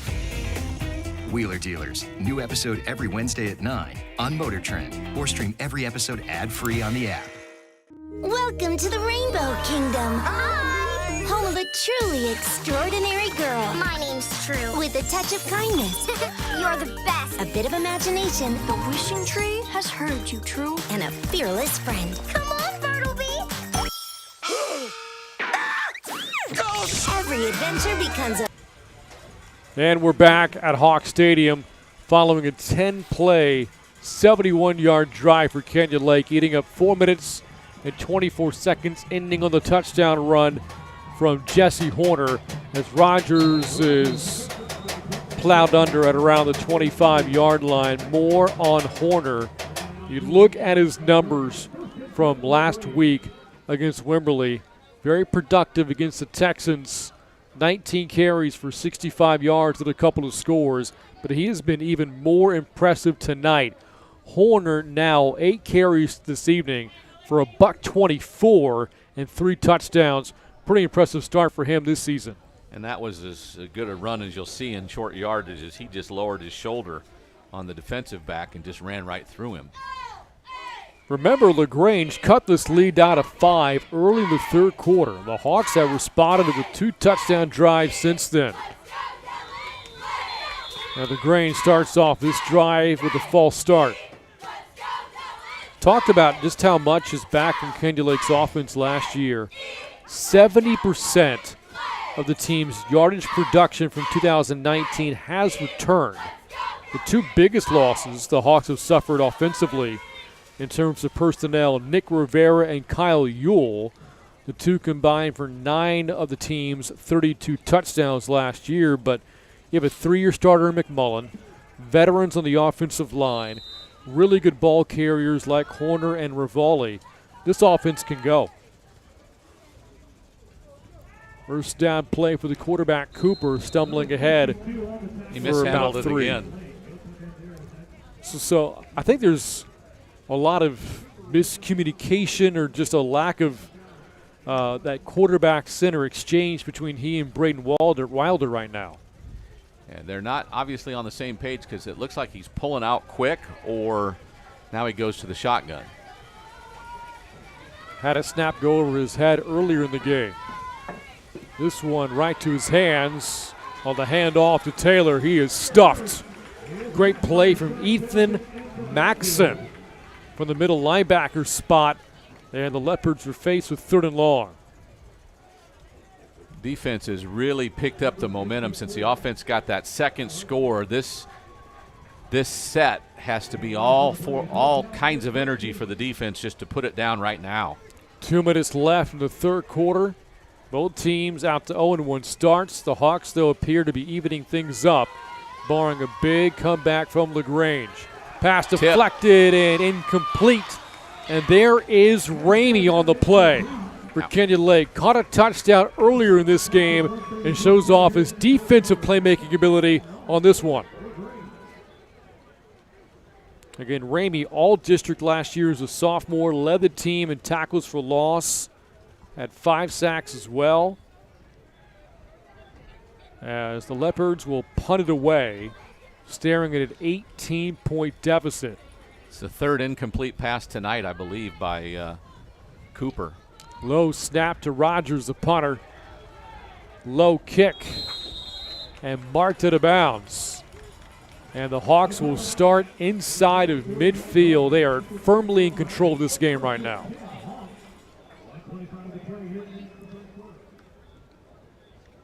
This is a program in Lagrange, by the way, with a rich history, a pair of state championships in 1975 and another 25 years later in 2000. Not long ago, this was one of the top 4A teams in Texas. They went 14-1 in 2013. That was J.K. Dobbins' freshman season. They reached the state semis. 13 wins the following year, making the region finals. McMullen taking a shot down the field, and it's caught. What a catch. What a catch. Just shy of the 20. Tyler Pauly climbed over the defender to bring that one in.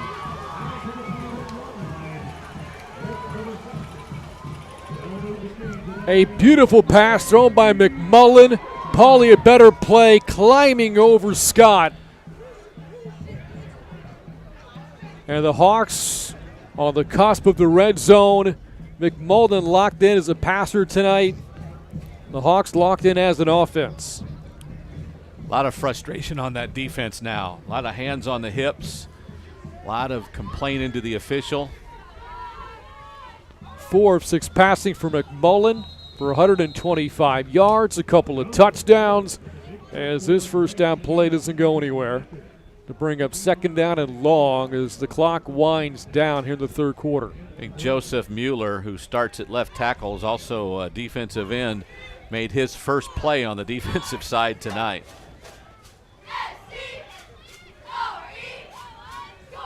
Again, the Hawks don't go to the air too much, but they'll try to catch you napping a bit, and they have caught the Leopards out of position at times, defending the balls thrown downfield. Inside give. Horner's going to walk in, make it 4 for the senior Jesse Horner, and the Hawks are rolling. Unbelievable, the misdirection with the motion by Rivali, and they come back with the counter play. Horner just walks in without any doubt. His last 2 carries have gone for touchdowns, and 3 out of his last 4. A $145 for Horner on just 9 carries and 4 trips to the end zone.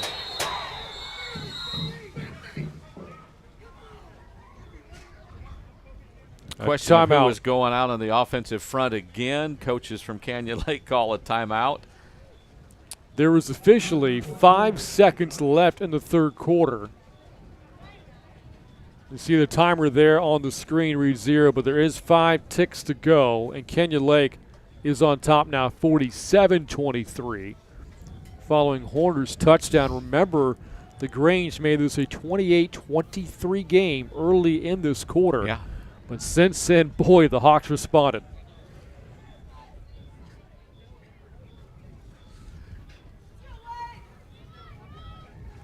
Not very often, and obviously they have to kick this extra point to do it. Do you get a 20-0 run in a football game?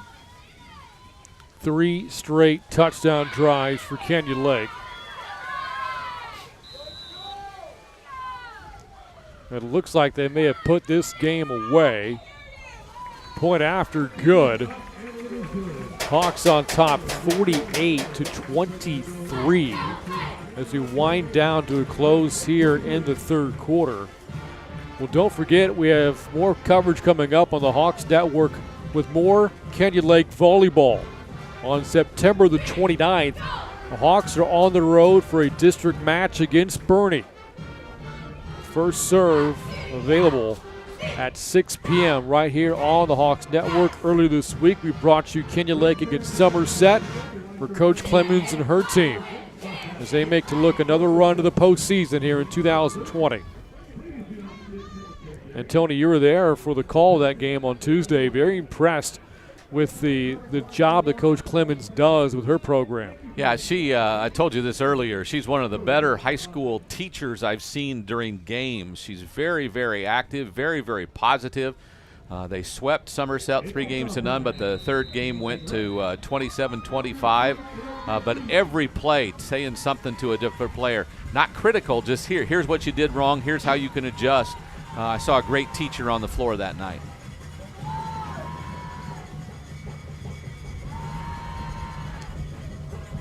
Kickoff bobbled by Rogers, recovers and runs across the 40. And that will take us to the end of the third quarter. Well, the Leopards claw their way back in it, but the Hawks have pulled away as Rogers is slow to get up before we head to the fourth quarter. Rogers being looked at on the field right now. Canyon Lake on top 48-23. And the players for both teams now on a knee as Rogers again being looked at on the sideline. It was Tyler Pauley who ended up getting the arm to knock his leg. Looks like maybe just a cramp, but hard to speculate at this point. I'll tell you what, as they look at Rogers, who will in fact step aside. Hawks on top at the end of 3 by 25.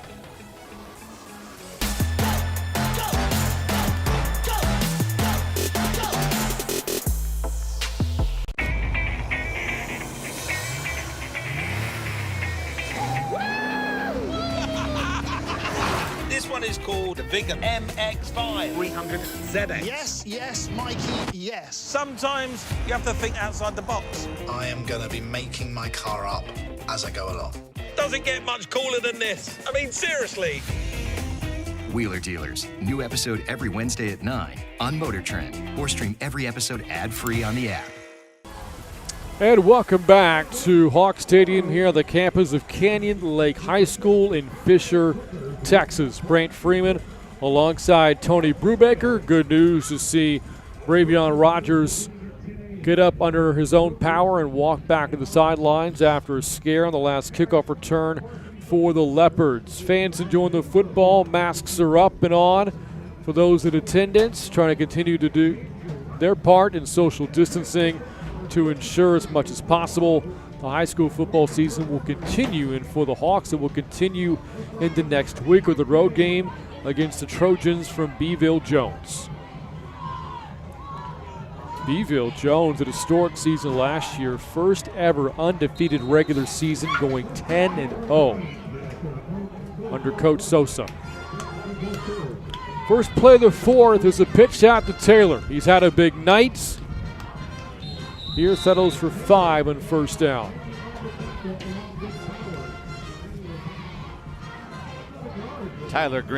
Jeremy Green, pardon me, decided to put a shoulder to shoulder on that one and knock him down. He said 7 yards is enough on that run.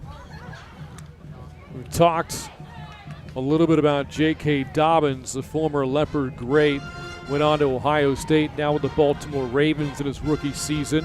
Wilkerson spins his way for a first down to the 40, but he did not play his senior season at Lagrange after breaking his leg and tearing ligaments in his ankle.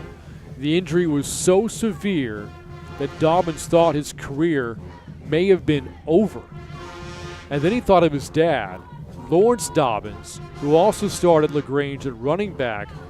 Well, he later quit football playing at the junior college level, something he always regretted.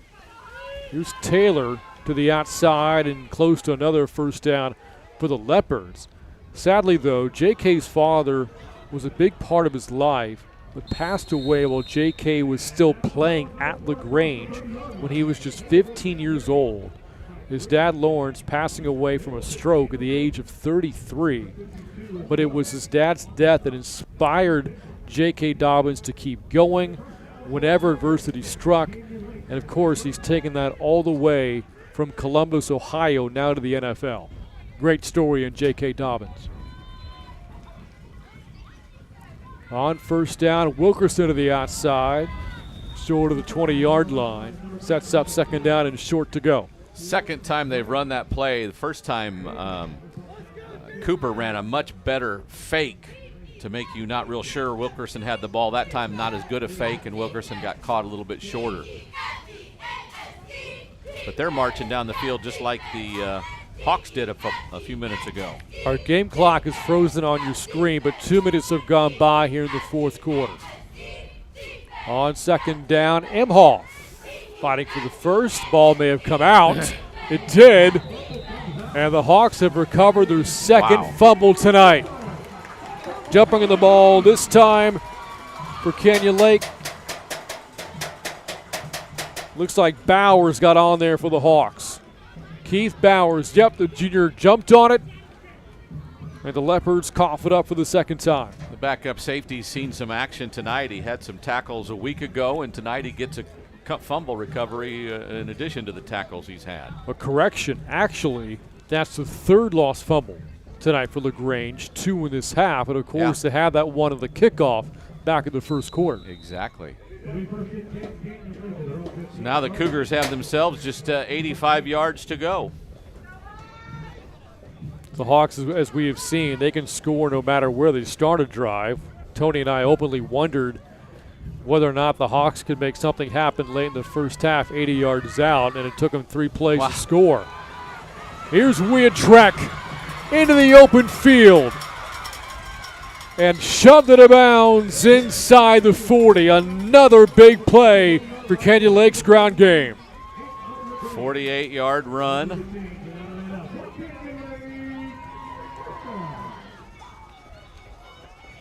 This rushing attack has been something else tonight for Canyon Lake.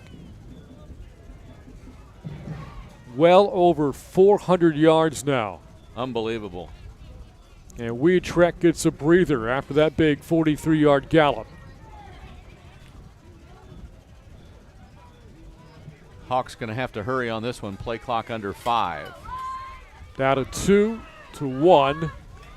McMullen gets it off. And a first down play for Horner, who's had a 4-touchdown night for Canyon Lake.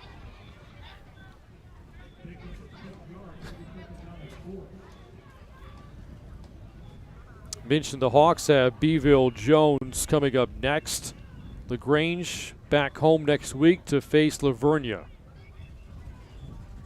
They're in a tough district, Lagrange, out of District 12 or 13 4A, where they're in this year. They were in 12 4A the past 2 years.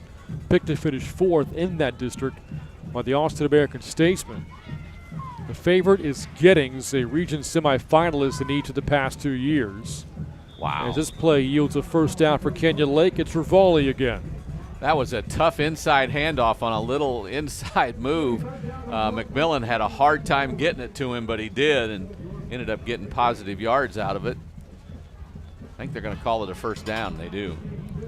Rivali was kept in check last week against the Texans, but did have a big play in the passing game with a 74-yard catch.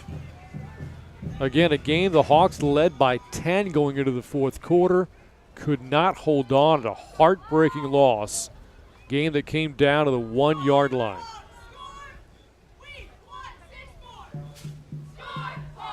And the fullback Sosa diving ahead.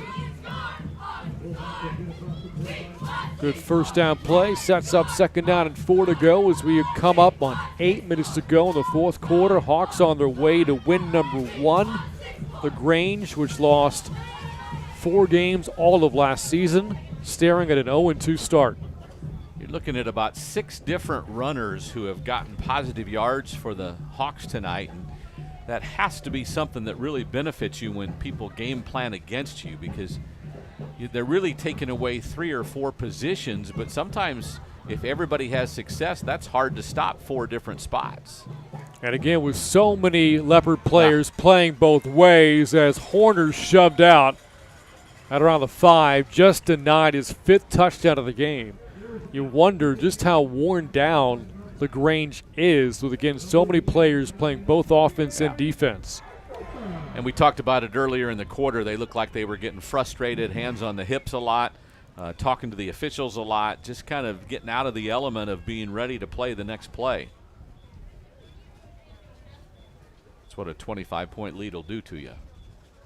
This was a 5-point game early in the third quarter, but for Lagrange, for the second week in a row, the opponent has pulled away in the second half. Up the middle, fighting ahead, Sosa inside the 5-yard line. And now second and goal for Canyon Lake.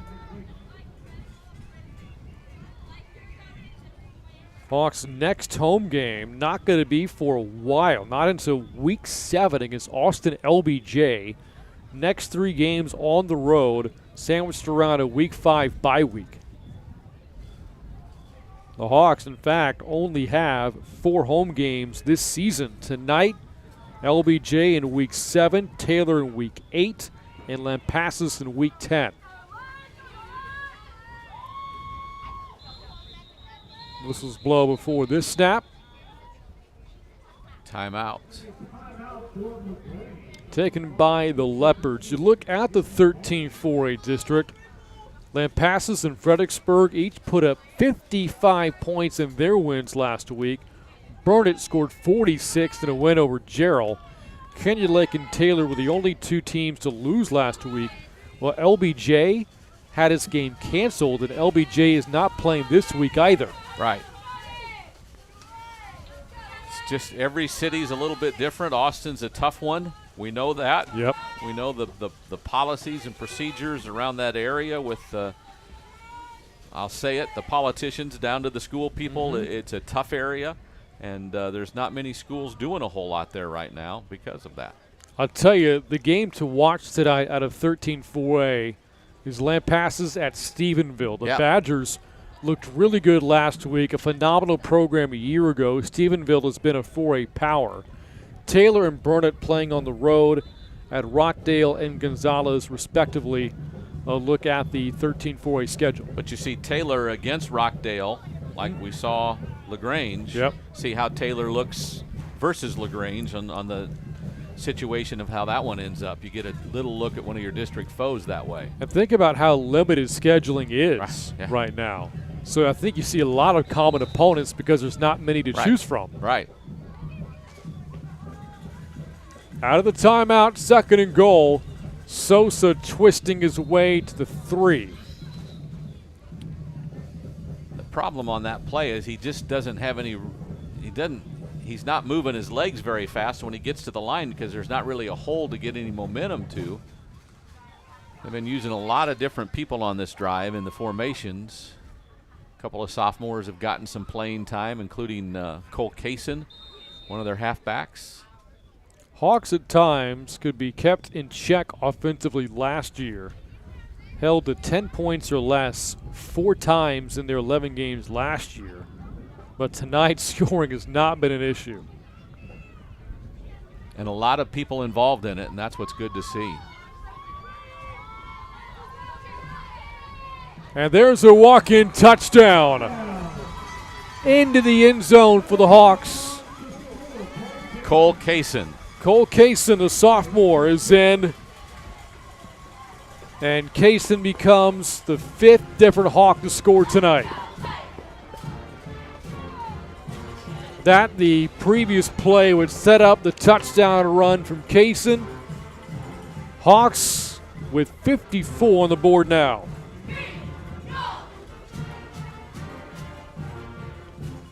Point after is good again.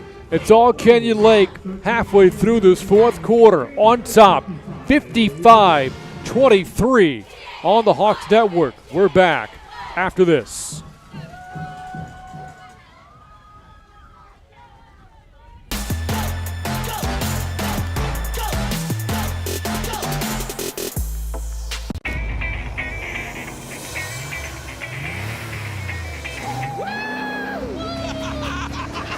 This one is called the Vigor MX5 300 ZX. Yes, yes, Mikey, yes. Sometimes you have to think outside the box. I am going to be making my car up as I go along. Doesn't get much cooler than this. I mean, seriously. Wheeler Dealers. New episode every Wednesday at 9 on Motor Trend. Or stream every episode ad-free on the app. A look back at last season for Lagrange as they're on the wrong end of a 55-23 score now. 8 wins a year ago, 4-1 in non-district play, but about to start 0-2 this year. A 3rd place finish in their district with 14 all-district selections and an appearance in round 2 of the playoffs a year ago. But this is a new season, Tony, and a tough start for the Leopards, about to be 0-2. As the kickoff is fielded and fumbled, and the Hawks recover their 4th tonight.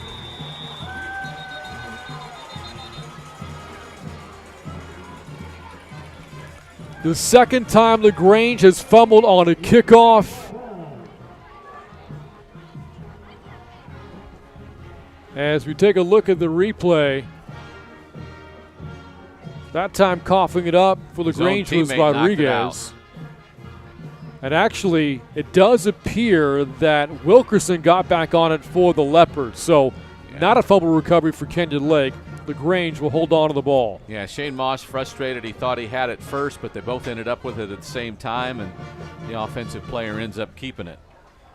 By the way, that last drive, 9 plays, 85 yards, 3 minutes, 45 seconds. It just doesn't get much better than that. No, it does not. Picture perfect drive for Coach Drum with this offense.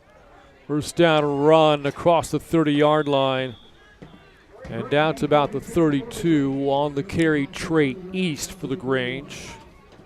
That's the thing about games that get out of hand at this level, 4A and lower, there's not a ton of 2s and 3s to bring in there. Right. So a lot of your starters have to kind of ride it out. Especially like linemen, offensive linemen especially. Although Clay Wolf is now at a quarterback for the Grange in place of Cooper. Yep. And here's Ryder Reed, his first carry. And the senior is pushed it bounds. That's going to bring up 3rd down and short as there's a flag down on the back end of that play. I guess it was an illegal block or a hold downfield is what I think our back judge was looking at, or the field judge was looking at. Again, Lagrange coming off the loss to Rockdale last week. First loss at a season opener in 3 years. And it was just the 3rd non-district loss for this team since 2018 as they pick up the flag. And now this team is about to start 0-2. Minchin winning 8 games last year, losing in round 2 of the playoffs. Second straight year with a winning record for Lagrange. This after bottoming out in 2017, going 0-9. And that playoff win in round 1 was the team's first postseason victory since J.K. Dobbins' sophomore year in 2014. And there again is Reed, the carry. The last play before that was good for a first down, so that first down run for Reed sets up 2nd down and 7. Interesting to see their different looks with a new quarterback and what they tend to want to still run with power runs up the middle. East got tackled by his own teammate. Rodriguez couldn't get out of the way for him. Brings up 3rd and long for Lagrange. We talked about Dobbins at length. Not the only ex-football great at Lagrange that went on to big things afterwards. For some of you old school football fans out there, the name Johnny Johnson played at Lagrange in the 1970s, was a first-round pick and a 2-time All-American at Texas, now the College Football Hall of Fame. He was a fast Longhorn. 3rd down. And Ryder Reed gets ridden down there. Good tackle out in space from Kyle Herber.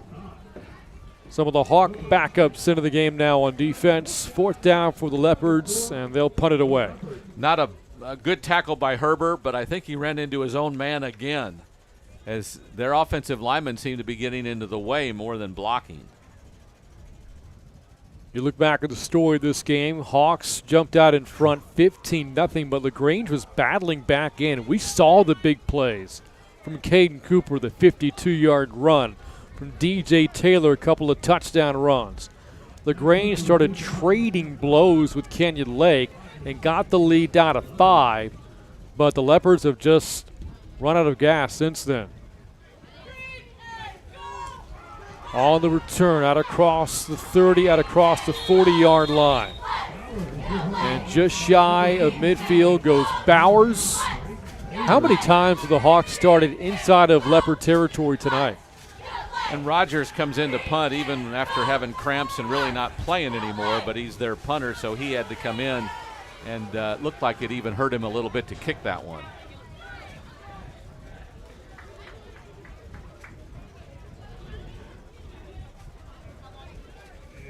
And there you see the infinity gauntlet on the sideline. Not sure what that's used for. Might be the turnover token this team uses. Have to get the story on that one. Right now in the hands, or in the hand, of Ryan Ravalli. New quarterback in now for Canyon Lake is Hunter Anderson in place of Peyton McMullen. What a night tonight for McMullen. Again, he's not asked to throw a lot. Only 6 attempts tonight. 4 of them, though, completions for 125 yards and 2 scores. He was very efficient tonight, would be the easiest description. Never really spectacular other than the one long run. But what he did was manage an offense that just got on a roll and kept rolling. In fact, it was McMullen's 72-yard run setting up that late first-half touchdown that really changed this game. To the outside, inside the 30, inside the 10. Goodbye. Shane Moss with the touchdown. He's in for 6. The 6 different Hawk to score tonight.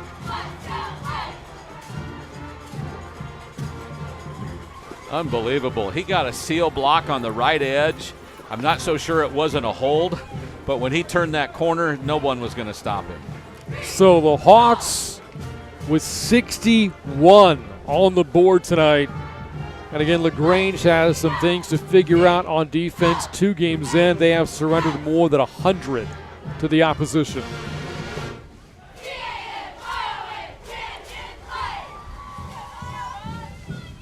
Stanley's point after, off the upright and no good. Kenya Lake has scored 33 unanswered after Lagrange made it a 5-point game. Nearing close in the 4th quarter. We're back after this on the Hawks Network.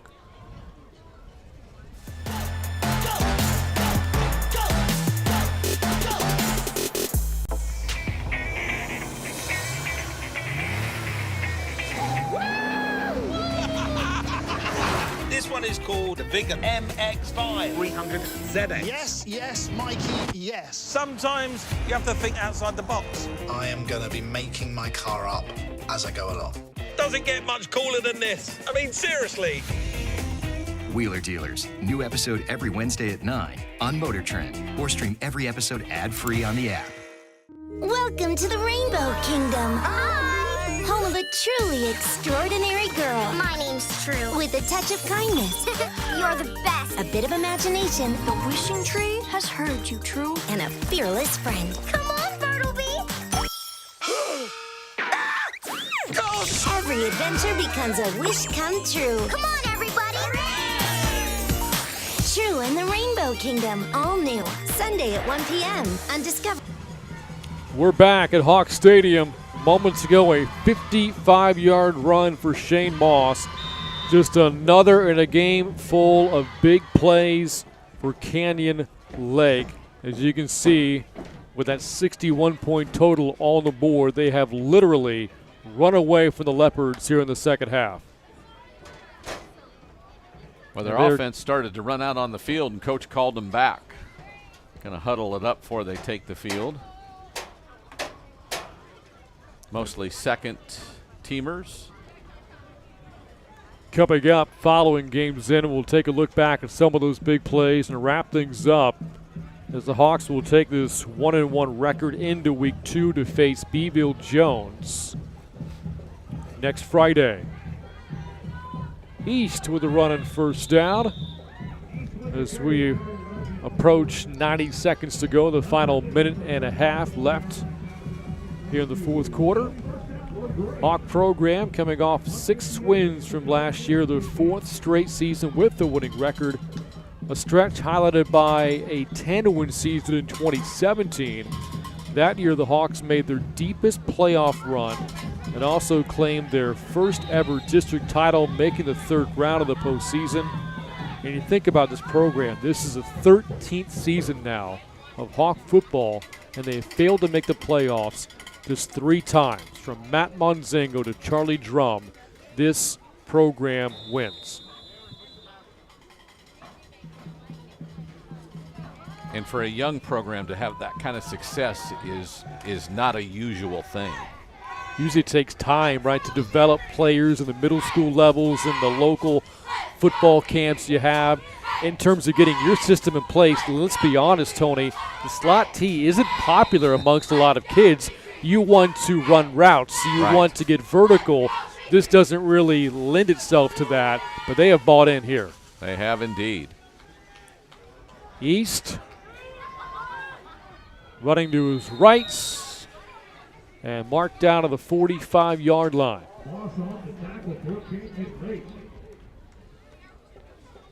Run a long way for 3 yards. Talked about the districts.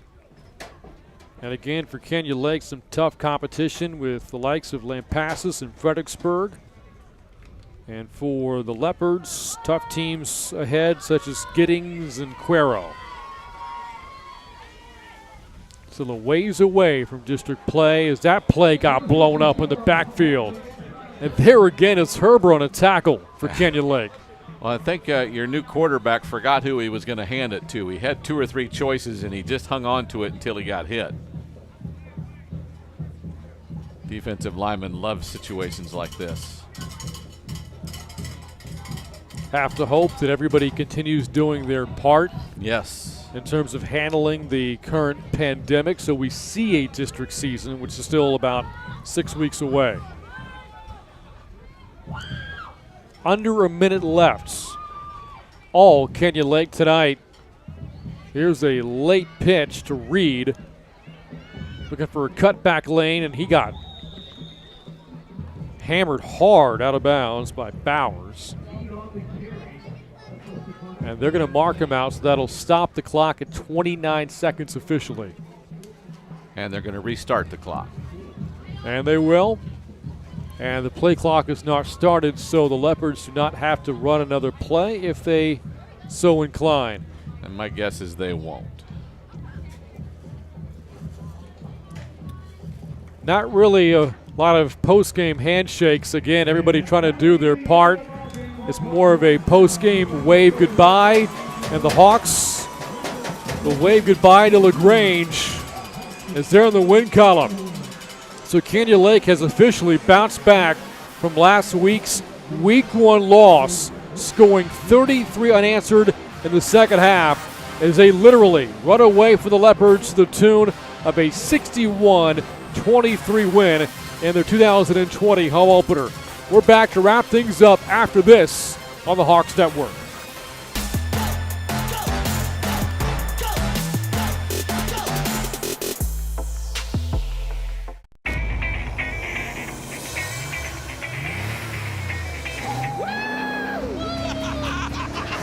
This one is called the bigger MX5 300 ZX. Yes, yes, Mikey, yes. Sometimes you have to think outside the box. I am going to be making my car up as I go along. Doesn't get much cooler than this. I mean, seriously. Wheeler Dealers, new episode every Wednesday at 9 on Motor Trend, or stream every episode ad-free on the app. And welcome back to Hawk Stadium. Kenya Lake 61-23 over Lagrange. And the Hawks, a lot of big plays in this one, Tony, between the ground game, which certainly dominated the offense for Kenya Lake, to the big plays they had through the air. The Hawks offensively were locked in tonight.